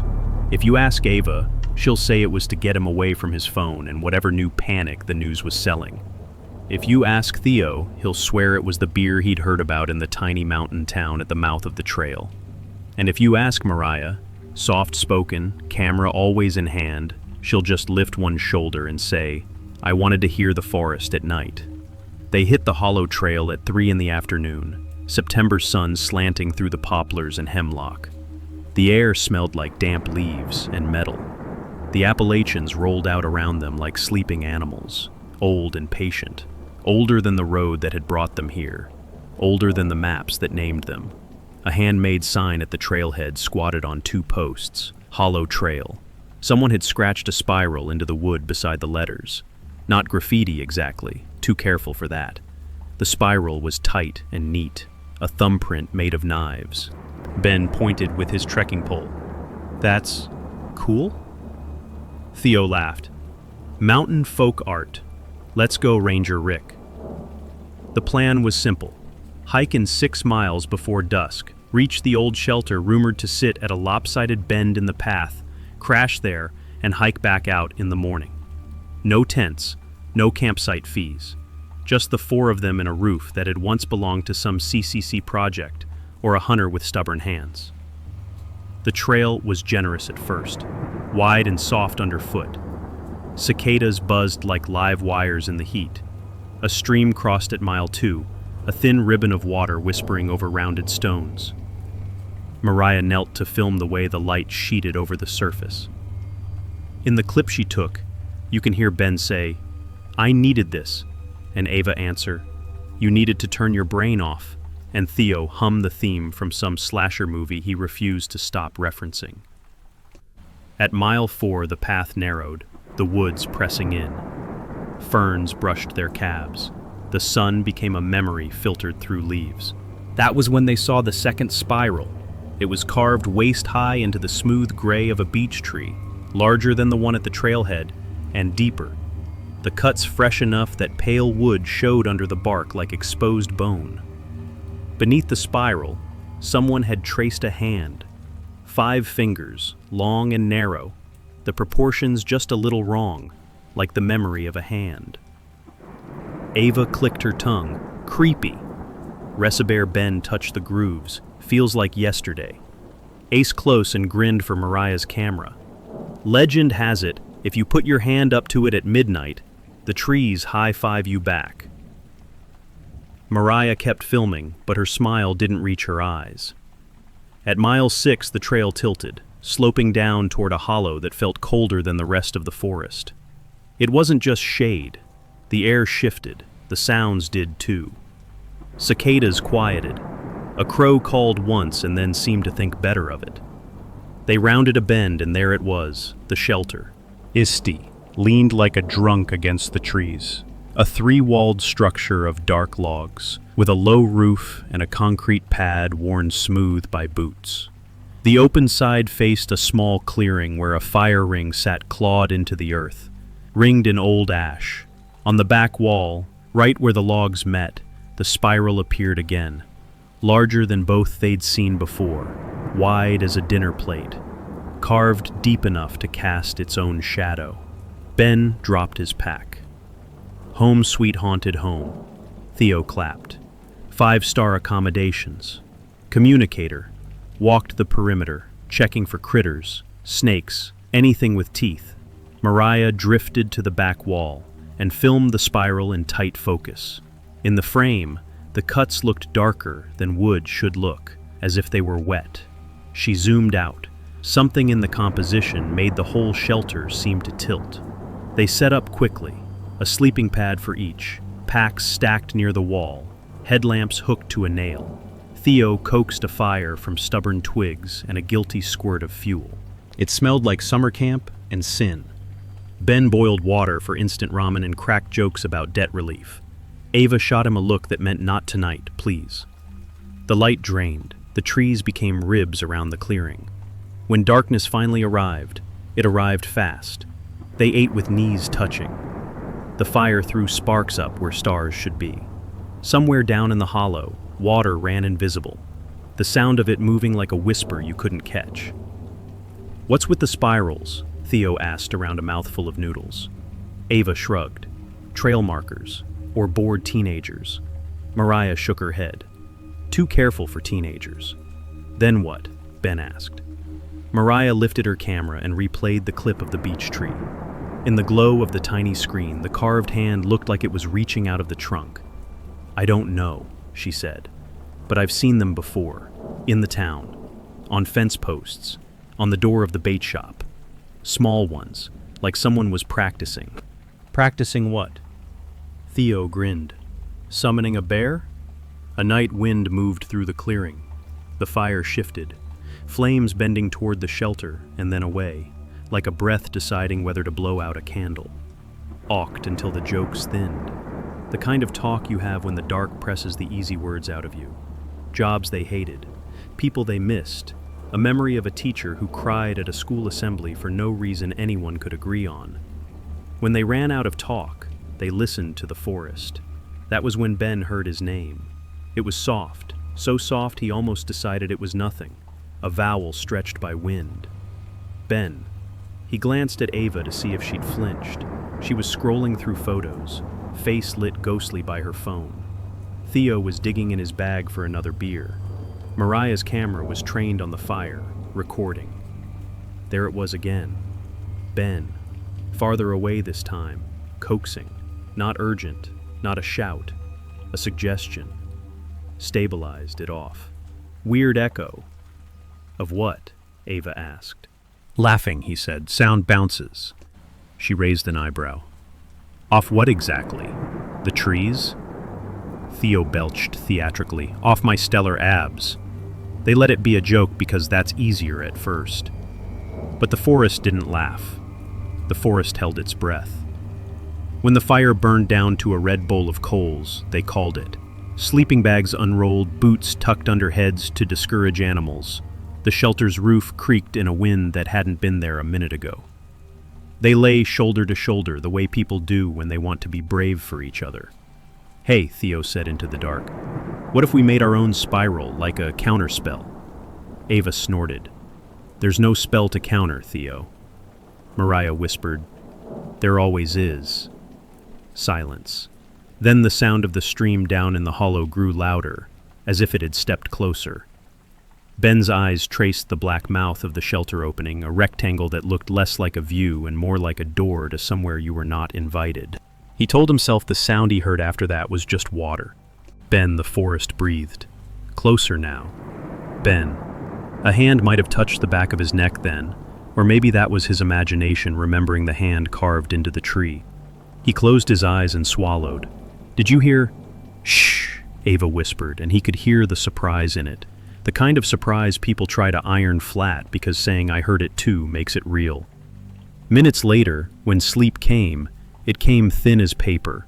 Later still, when Ben would wake with the taste of copper in his mouth and the certainty that someone stood just beyond the open wall, he would reach out in the dark for Ava's fingers and find them, cold, gripping.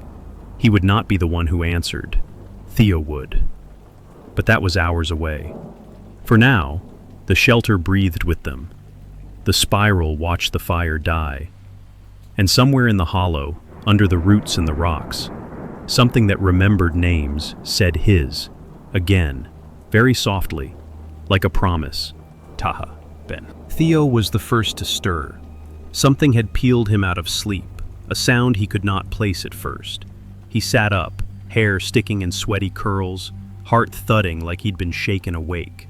The fire was down to a faint glow, embers blinking like tired eyes. There, again, footsteps. Not the cautious tread of an animal nosing for scraps, not the whisper of leaves falling. These were heavy, quick, circling the shelter. Running. Held his breath. The rhythm was too precise. 2 feet pounding soil, then a pause, then another sprint. He counted 3 laps before he hissed, "Guys, wake up." Ben groaned. Ava blinked, fumbling for her phone's flashlight. Mariah sat bolt upright, camera already in her hands. Theo whispered, "Weddings." The footsteps stopped the instant he said it. Silence crushed in. Menment from the trees called softly, "Theo." Mariah clapped her hand over her mouth. Ben swore under his breath. Ava's flashlight jittered as she scanned the tree line, only trees, endless ribs of black and silver. "Not funny," Theo said, louder now, forcing a bravado he didn't feel. The voice came again. "Theo, over here." This time it was closer, just beyond the fire ring. Theo stood, fists clenched. "Who the hell is that?" No answer, only the faint trickle of the stream and the rasp of leaves shifting in wind. Then, footsteps again. A single sprint. They stopped right outside the shelter's open wall. Whoever or whatever it was now stood just beyond the glow of embers. Ben whispered, "Stay inside, just don't answer." The voice came one last time. Not a whisper now, but a coaxing murmur, almost kind. "Theo, please." Something in Theo cracked. He shouted back, "What?" The forest went still, and then the sound of footsteps exploded, racing away into the trees, faster than human, swallowed by the hollow until only silence remained. None of them slept after that. They kept the embers alive, sitting with their backs against the logs. Ava muttered about bears. Ben tried to joke about pranksters with Bluetooth speakers, but his voice was thin. At dawn, gray light seeped through the trees. The forest looked ordinary again, as though it hadn't called anyone's name. They packed their gear in strained silence. That was when Mariah noticed a gap between 2 floorboards of the shelter. Something was wedged there, thin, mold-darkened leather. She pried it free with her fingernails and pulled out a notebook. The cover was cracked, the pages swollen from moisture. A name was scratched on the inside cover. D. Hawkins. Mariah flipped carefully. The first entries were mundane: weather notes, lists of miles hiked, drawings of leaves. Then the tone shifted. Heard someone call my name last night. Sounded like Mom. Mom's been dead 5 years. A page later. If you answer, they run faster.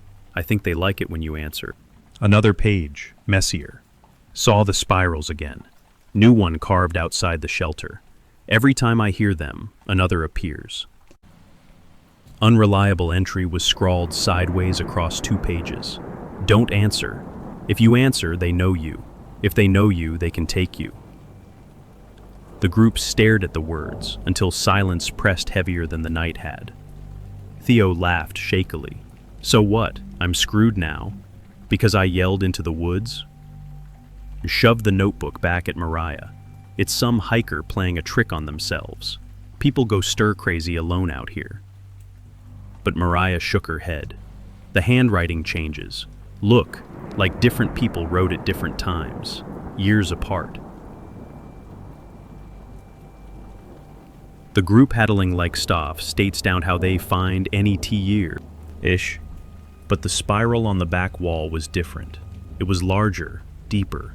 Fresh shavings of wood curled at its base, pale against the dark logs, as though carved within the last few hours. Theo stared, jaw tight. I swear that wasn't like that yesterday. Ben swallowed. Don't look at it. Don't give it attention. They built a fire anyway, ate in silence, tried to be normal. But when the fire sank low again, the voice returned. Not calling Theo this time. This time it said soft and slow. Mariah. That night, the fire burned stubborn and high, though no one admitted why. They wanted it big enough to push the dark back, to keep the voice from sneaking through the trees. Mariah sat close to the flames, clutching her camera against her chest as if it were armor. Theo pretended to sleep, though his eyes twitched beneath his lids. Ben and Ava whispered about leaving at first light, but both knew it would be a 6-mile slog back through woods that already felt changed. The woods waited, and then it came. Mariah. Her name floated across the hollow like it had been sown into the wind. Not whispered, not shouted, spoken gently, the way someone calls a child to supper. She froze. Knuckles' wall hissed. Don't answer. The voice again, closer. Mariah, I need you. Her heart hammered. She thought, insanely, that it sounded familiar. Not her mother, not her father, but close enough to sting. A voice from memory. Ben grabbed her wrist. Don't. But Mariah was trembling. It sounds like... Don't, Ava snapped. The footsteps began, circling, heavy, quick. The same endless loop that had chased Theo. But this time they stopped at the shelter's opening. Silence pressed like a weight. The voice again, soft but insistent. Mariah, please. The plea tore something open in her. Against her own will, the words slipped out, a whisper. What do you want? The forest exploded. Footsteps sprinted away, crashing through undergrowth faster than human legs could run. The sound vanished into the hollow, leaving only the ring of her own voice hanging in the air. Theo slammed his fist into the dirt. Damn it, why'd you... I didn't mean to, Mariah sobbed. It tricked me. It knew. Ben's face was pale in the firelight. Now it knows you. That's what the journal said. They huddled close after that, jumpy at every twig crack, every brush of wind. None of them slept. Blessings. At dawn, they found another spiral. This one was carved into the shelter's floor, right between their sleeping bags. It hadn't been there the night before. The lines were deep, curling inward, almost hypnotic. At its center sat a perfect handprint, smaller than Ben's, larger than Mariah's, pressed into the wood as if someone had leaned down during the night and marked them. Theo swore. That wasn't here. I would have seen it. Ava whispered. It's keeping count.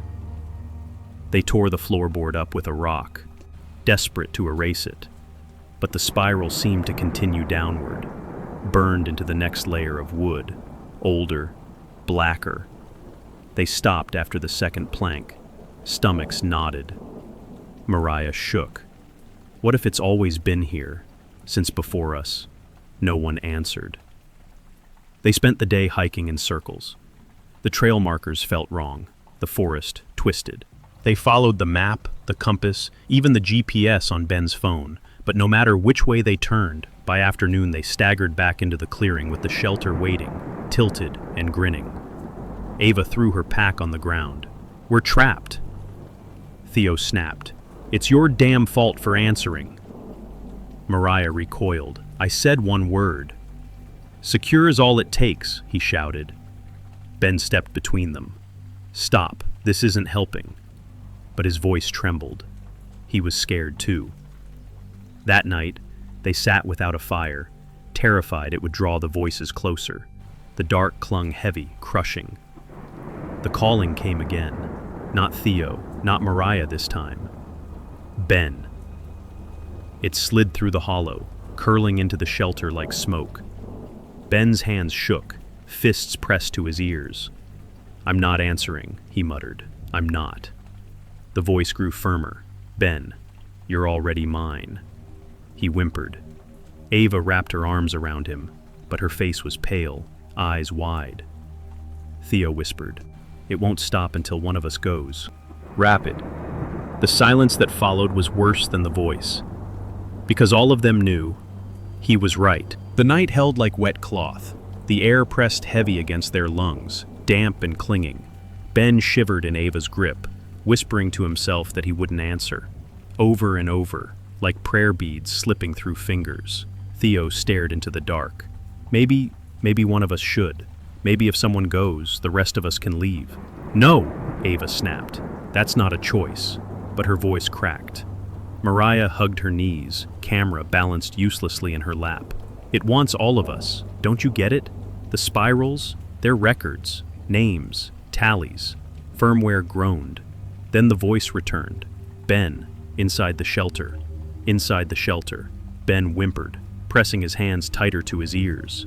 His lips moved, but no sound came out. It's already in here. The footsteps began again, circling, but not outside. Inside. Heavy strides across the floorboards, shaking dust loose from the rafters. The fireless shelter, lit only by the thin moon through the open wall, shadows thickened, folding in places where no body stood. And then, another spiral carved itself into the wall, right before their eyes. The grooves split wide, the sound of wood tearing. At its center, a handprint appeared, fresh and wet, as if pressed in blood. Clang print matched Ben's. He screamed. The voice whispered, almost kindly, "You're already mine." Emmai's a gust blew through, rattling their packs. The fire pit flared with sparks, though no wood burned. Ben's body arched, then was yanked backward. One instant he was in Ava's arms, the next he was gone, pulled into the black mouth of the shelter's opening. Ebde and lunged, but Theo caught her, holding her back as her fingernails raked his arm. He's gone. He's gone. Mabani Year's camera clattered to the ground, still recording, its lens fixed on the dark where Ben had vanished. Disappointment. Estramatrip. Dawn came gray and merciless. Only 3 remain. Say they didn't speak Ben's name. They didn't pack his things. They only walked, driven by exhaustion and terror, following the trail in silence. And somehow, this time, it let them go. By noon, the forest thinned. Asphalt appeared under their boots. They stumbled to the jeep and collapsed inside, shaking, crying. "We're alive," Theo whispered, voice cracked. "We made it." But Mariah wasn't listening. She was replaying the footage on her camera. The screen showed the moment Ben vanished, his body jerking, dragged backward. But in the corner of the frame, just before the lens cut to black, she saw something else, a face. Pressed against the wood of the shelter, pale and hollow-eyed, mouth stretched too wide. Not Ben's face. Older, dozens of them layered, like masks stacked one atop the other. Faces of everyone who had ever answered. She slammed the camera shut, bile rising in her throat. They drove back to town in silence. At a diner by the gas station, they collapsed into a booth. Coffee steamed between their trembling hands. Theo tried to laugh, but it was jagged. "We should never tell anyone, they'd never believe us." Ava stared at the window, voice flat. "We leave it there. We forget it." Mariah nodded, though her hands shook. She clutched her camera to her chest. But when she excused herself to the restroom, she opened it again, unable to stop herself. There was new footage, mooshed, from the forest, from now. A shaky shot of the diner, of Theo in the booth, Ava staring at the glass. The angle was impossible, as though filmed from the ceiling corner. Mariah's stomach turned. She scrolled further, another file. Breached play. It was her, asleep in the booth, head on her folded arms. The camera moved closer, slow and deliberate, until the lens nearly touched her cheek. A whisper filled the speakers. The device, shaking, KS. When she looked up, she caught her reflection in the bathroom mirror. Behind her shoulder, faint but undeniable, a spiral was carved into the glass, and in the center of it, her handprint.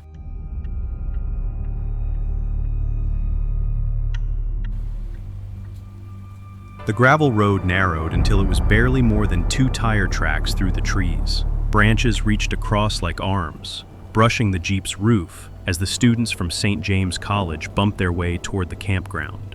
"Are you sure this is even on the map?" Dana asked from the passenger seat, squinting at the folded paper she'd insisted on bringing. "It's on Reddit, so it has to be real," laughed Connor, their self-appointed trip leader. He gripped the steering wheel like he was driving into battle. "Whispering Pines Campground. Locals say it's cursed. I say it's free." "Ely means condemned," muttered Ray from the back seat. His headphones hung around his neck, music still leaking faintly. "Or haunted. Photographic." Jess rolled her eyes and raised her phone to film. "Perfect. Hashtag haunted camping. Our followers are going to eat this up." They pulled into a clearing and had used it in years. The remnants of a fire pit sat half-collapsed in the center, ringed by moss. Beyond it, the trees rose straight and tall, pines, endless rows of them, their needles whispering with every thread of wind. "Not bad," Connor declared. "Plenty of space, minimal bears, 10 out of 10. Dana climbed out slowly, gazing at the trees. The air here felt thick, damp, carrying the faint smell of resin and something older, like wet stone. She shivered. "Feels weird, though. Like the forest is waiting for something." "Yeah," Jess said, already recording. "It's waiting for us to make s'mores." Philippines. They set up camp quickly, laughing at Connor's failed attempts to hammer tent stakes with a cooking pan. By sunset, 2 tents stood in the clearing. A fire crackled and the woods seemed almost welcoming. Jess went live on her phone, showing off the firelight flickering against the tall black trunks. "First night in Whispering Pines," she narrated dramatically. "The most haunted forest in the county. Legend says the trees talk to you at night." Ray snorted. "They don't talk. It's just wind patterns through the branches." "Boring," Jess replied, zooming in on him. "This is why nobody watches your Twitch." Connor raised his marshmallow stick like a sword. "To the pines. May they whisper sweet nothings while we get wasted." They all laughed, and for a while it was just another camping trip.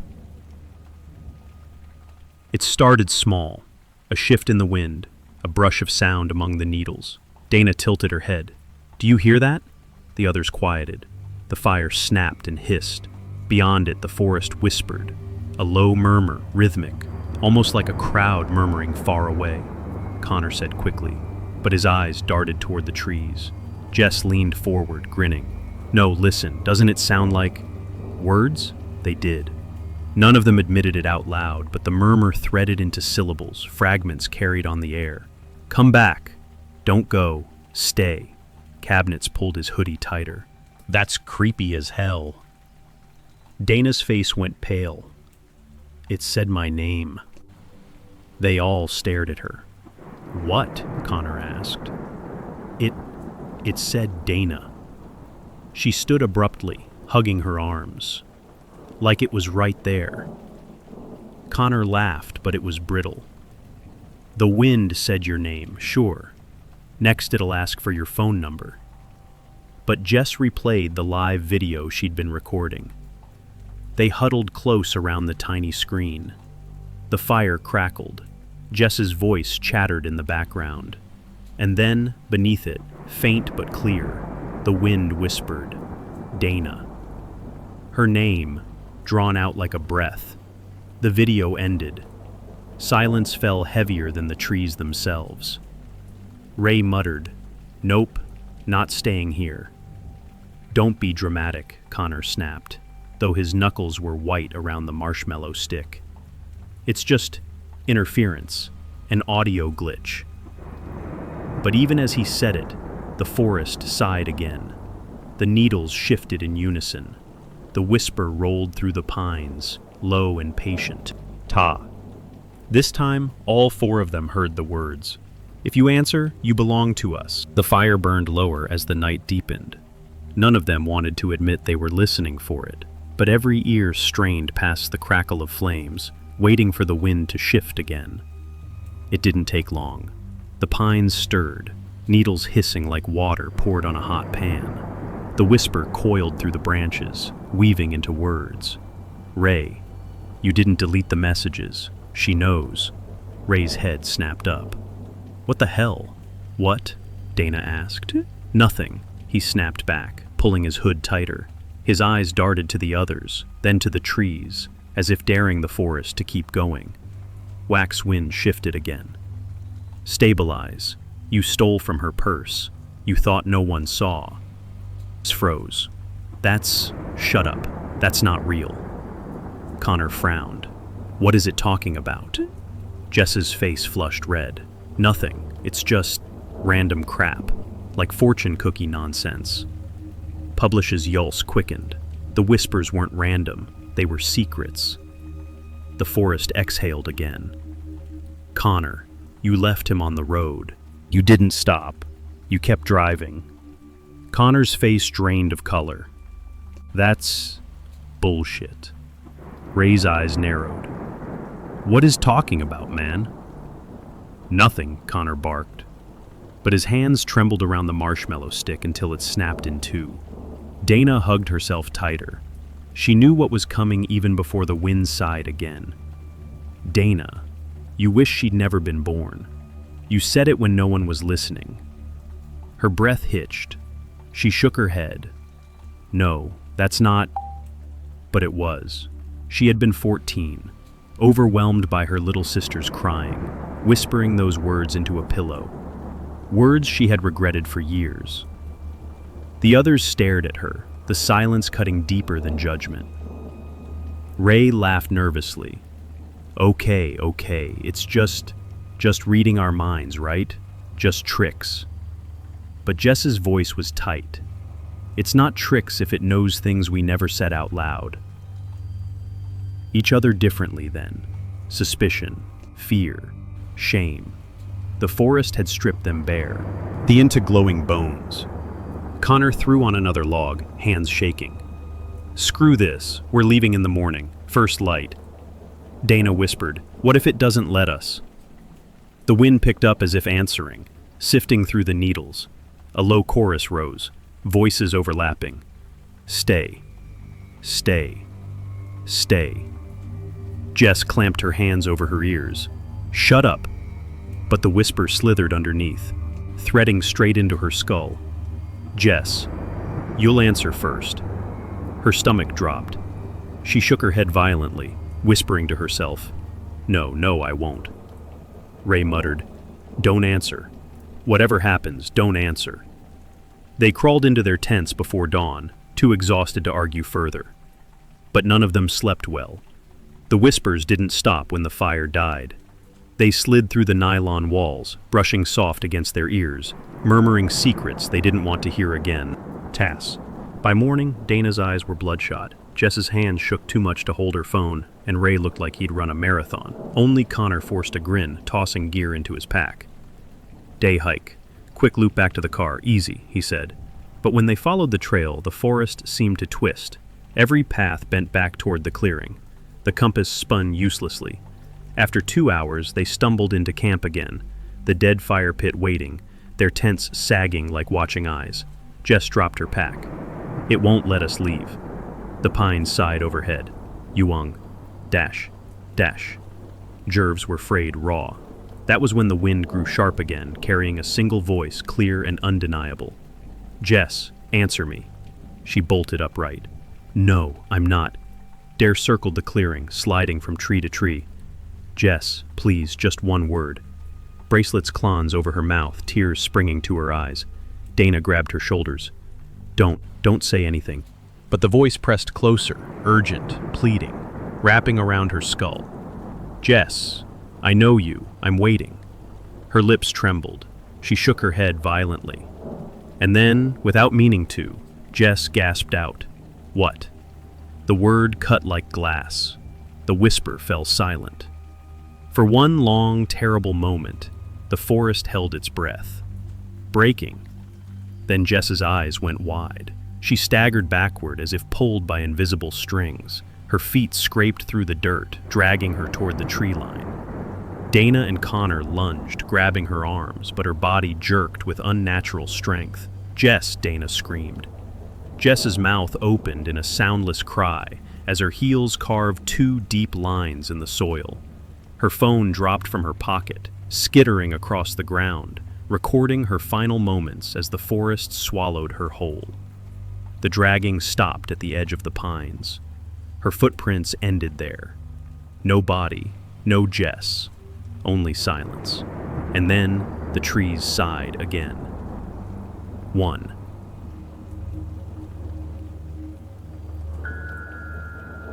The clearing felt emptier without Jess, though her pack and phone still lay in the dirt like proof she had existed. Dana stared at the dropped phone, its camera still running. On the screen, she saw her own face, wide-eyed, pale, trembling, filmed from below where the device had fallen, and shoved it into her jacket. She couldn't bear to watch. A hand over his face. "We leave. Now. I don't care if the trail bends back. We'll keep moving until it doesn't." Ray barked a bitter laugh. "Yeah, and if it twists again? What then? You think we can walk our way out of hell?" Day napped. "Stop it. We have to try." But the trees answered for them. A low murmur rose, slipping between the trunks.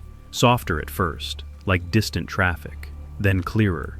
Foreground. Ray. Dana. Not the voice was wrong. Not more. It was Jess. Dana's breath hitched. She knew that voice, the lazy drawl, the edge of sarcasm Jess never dropped. "Jess?" Connor whispered. He turned in a circle, scanning the trees. Ray's hands shook. "That's not her. That can't be her." But the forest pressed closer, Jess's voice weaving around them like smoke. "Why did you let me go? Why didn't you hold on?" Dana covered her ears, but the words sank straight through. She could see Jess's face in her mind, mouth open in that last soundless cry. Connor staggered forward. "Jess, if you're out there..." Ray grabbed his arm. "Don't you dare. You saw what happened." But Connor's eyes shone with desperate hope. What if she's alive? What if she needs us? The forest exhaled again, Jess's voice turning sharp. "I do need you. Come closer, please." Dana's chest tightened. Every part of her screamed it wasn't Jess, but part of her wanted to believe. Dismissed, he argued until night dragged its heavy cloak over the clearing. The fire sputtered weakly, refusing to catch. The darkness felt thicker now, as if Jess's absence had made space for something else to fill. Ray refused to sit. He paced, muttering curses, throwing nervous glances at the trees. "It's using her voice. It's not her. It's it." Connor snarled back. "And what if you're wrong? What if we just left her to die?" Dana clutched Jess's phone against her chest. "Stop fighting, please. We need to stick together." But they were already splintering. The whispers slithered again, softer, more insidious.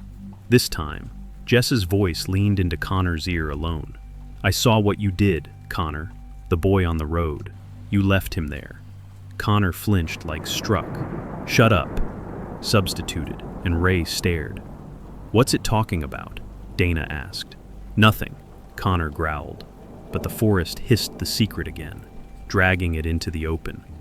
"You kept driving. You watched in the mirror. You never told anyone. Wiki face twisted. You bastard. You always act like you're the hero. In prison, lunged, shoving him. Shut your mouth. They grappled, fists striking, grunts breaking the silence. Dana screamed at them to stop, but the trees drowned her out, Jess's voice rising over the fight. One is gone. Another will answer, two. Connor froze, panting. Ray's lip bled. Dana shook. It's keeping count. Silence pooled, thick and suffocating. And then, in the hush, Jess's voice called again. But this time, it said only one name. Dana. Her blood turned to ice. The clearing was so quiet, Dana could hear her own pulse pounding in her ears. Jess's voice, too perfect, too cruel, had said her name. Connor's face twisted. Don't listen, it's lying. Ray glared at him. You said that when it called Jess too. Look how that ended. Shook her head violently. I'm not answering. I won't. But the forest was patient. The branches swayed though no wind blew. The whisper came again, soft and coaxing. Dana, you don't have to be afraid. Just talk to me. It was Jess's tone, but sweeter, almost loving. Dana pressed her hands against her ears. Stop it. Stop, Farood Ray hissed. She's next. We all know it. First Jess, now Dana. Who's after that? Me? You? Connor snapped. No one else is going. I'll keep us safe. The forest laughed. Or maybe that was the wind cutting strange through the trees. 1,000 needles hissed like teeth. Two, the whisper breathed. One more. Loosen. Sleep was impossible. They sat in shifts by the fire, though the flames seemed smaller every time they looked away. The shadows pressed closer, long fingers reaching toward the circle of light. Dana clutched Jess's phone, flicking through photos just to remind herself of reality. Each time she turned on the screen, her reflection stared back in the black glass. Except once, when another face seemed to be standing just behind her. She dropped the phone, heart thudding. Lang refused to sit, he a caged animal. It's picking us off. We have to fight back. With what? Connor snapped. Our bare hands? Against the air? Ray pointed at him, eyes wild. You're too calm, too eager to play leader. What if it's you? What if it's inside you already? Connor's jaw tightened. Say that again. Ray stepped closer. Maybe you answered before we even got here. Maybe that's why it wants us. The fight was quick, brutal. Fists cracked, bodies slammed into dirt. Dana screamed for them to stop, but the forest drowned her again. Jess's voice, rising, chanting her name. Dana, Dana, Dana. Her will broke. She screamed back into the trees. What do you want? Windshield forest froze. Even the fire stilled, flames frozen mid-flicker. Then the ground beneath her trembled. A spiral etched itself into the dirt around her boots, burning bright, smoking as though carved by invisible fire. At its center, a handprint bloomed, her size exactly. He staggered back, but the spiral followed, searing into the soil wherever she stepped. Connor lunged, grabbing her shoulders. Don't answer again. Don't give it more. Well, Jess's voice was gone now. The whisper that slid from the trees was different, lower, deeper, and somehow more familiar. It was Dana's own voice. You already did. The fire exploded outward, showering sparks. Dana fell, Connor's grip ripping free. She clawed at the dirt as the spiral widened, wrapping her in rings of smoke and ash. Tage screamed her name, but she was already being pulled down, the soil softening beneath her like quicksand. Her own voice whispered from every tree, every shadow, you belong to us, you belong to the pines. Her scream was the last sound before the earth swallowed her whole, and then there were two. Ragus and Ray stumbled from the clearing at dawn, ash still clinging to their clothes. They walked for hours without speaking, driven only by terror. Somehow, impossibly, the trees thinned. The forest spat them out onto a dirt road. Ray fell to his knees, laughing and sobbing all at once. We made it. God, we made it. Connor didn't answer. His eyes were hollow, fixed on something only he could see. They hitched a ride back to town. The driver didn't ask about the missing girl. Weeks passed. Ray tried to return to normal. He avoided talking about Jess, about Dana. He ignored the nightmares. He drowned himself in music, headphones blaring until sleep finally came. But one night, walking home alone, he paused. The wind sifted through the trees that lined the street. Ordinary pines, nothing like the forest. Yet the sound they made was unmistakable. A whisper. At first, he thought it was Jess again, then Dana. But when he listened harder, the voice chilled him to the bone. It was his own. Kobe. He froze. The whisper curled closer. Left. You're still ours. Ray ran, but the sound followed him, growing louder with every step. The pines had never let him go.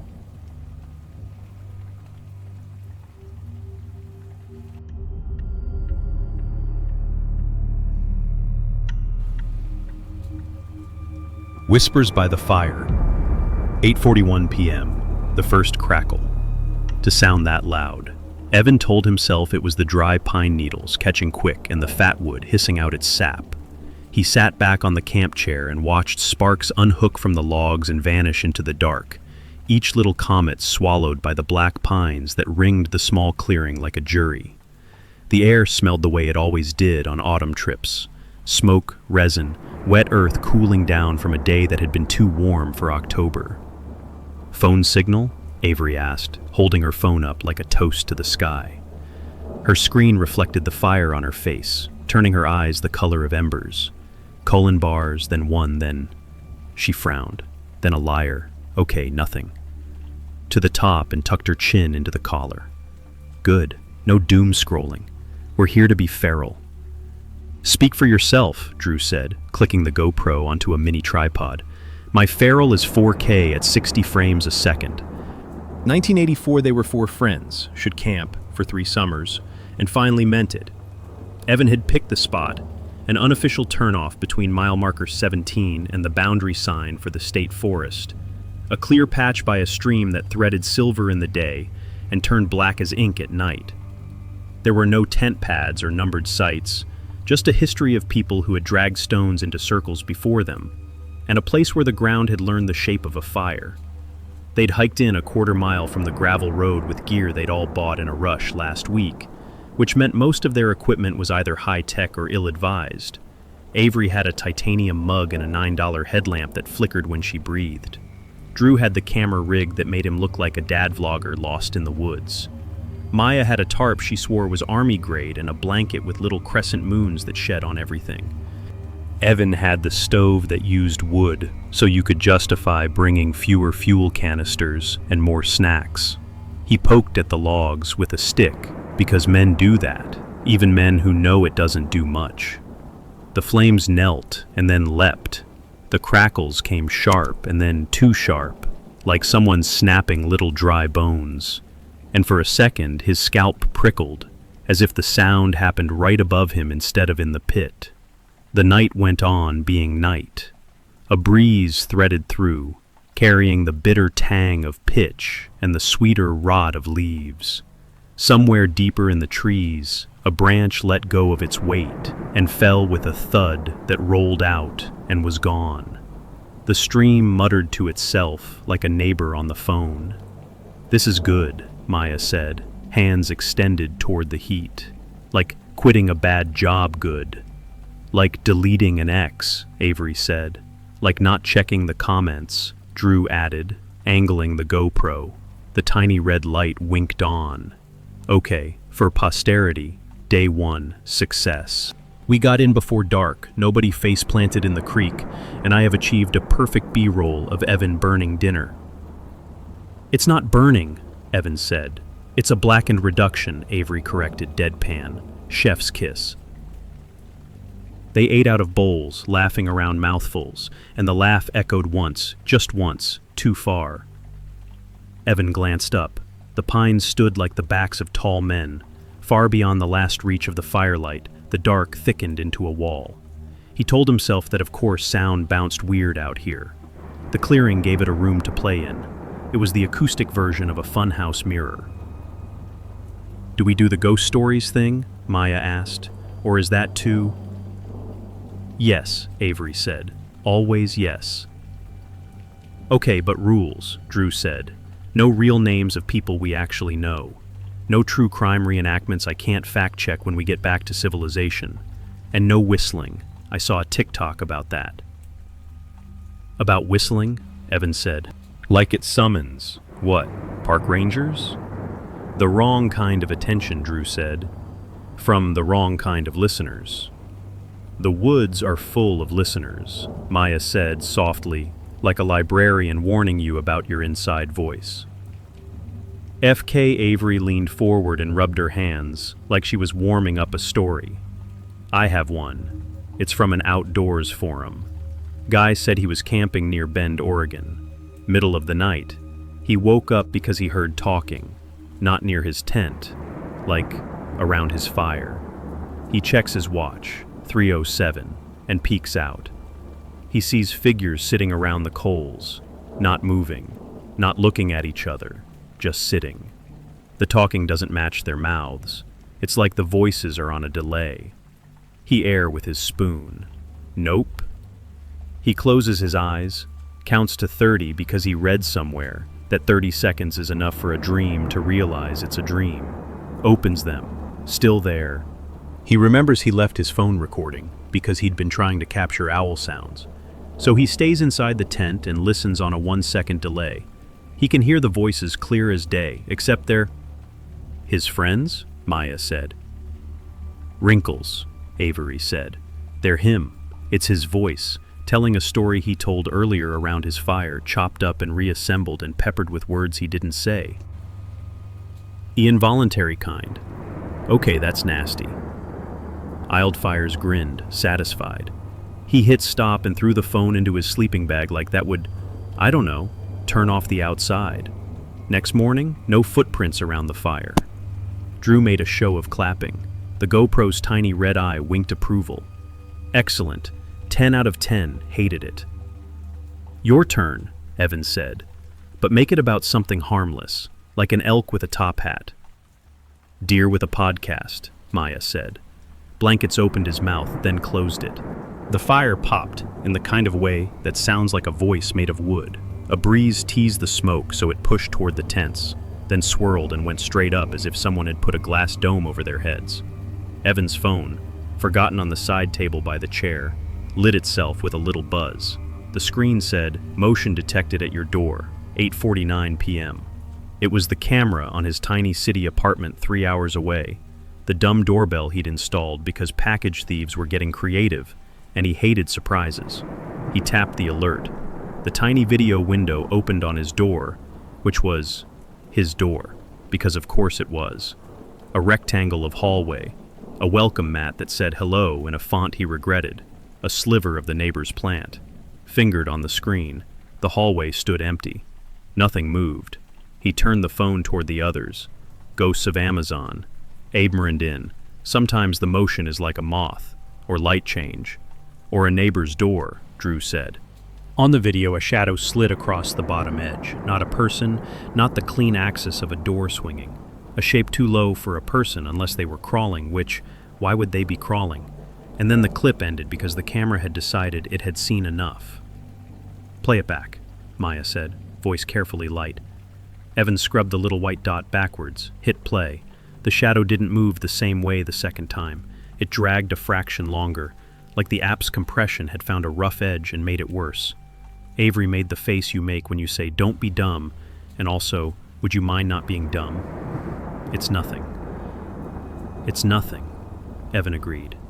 He hit share and sent it to their group chat anyway because thinking something was nothing didn't mean you didn't keep the receipt. His thumb hovered over the screen because he thought he'd felt the softest tickle of air on his neck. A breath. Except he was 3 feet from everyone. And for a second a voice lapped at the edge of hearing, the way a far TV does when a neighbor is up too late. Syllables without words, a murmur without a mouth. The stream muttered. The trees breathed. The fire did its little monologue. The night held a pose. Okay, Drew said. All I'm saying is, no whistling. Got it, Evan said. He didn't whistle.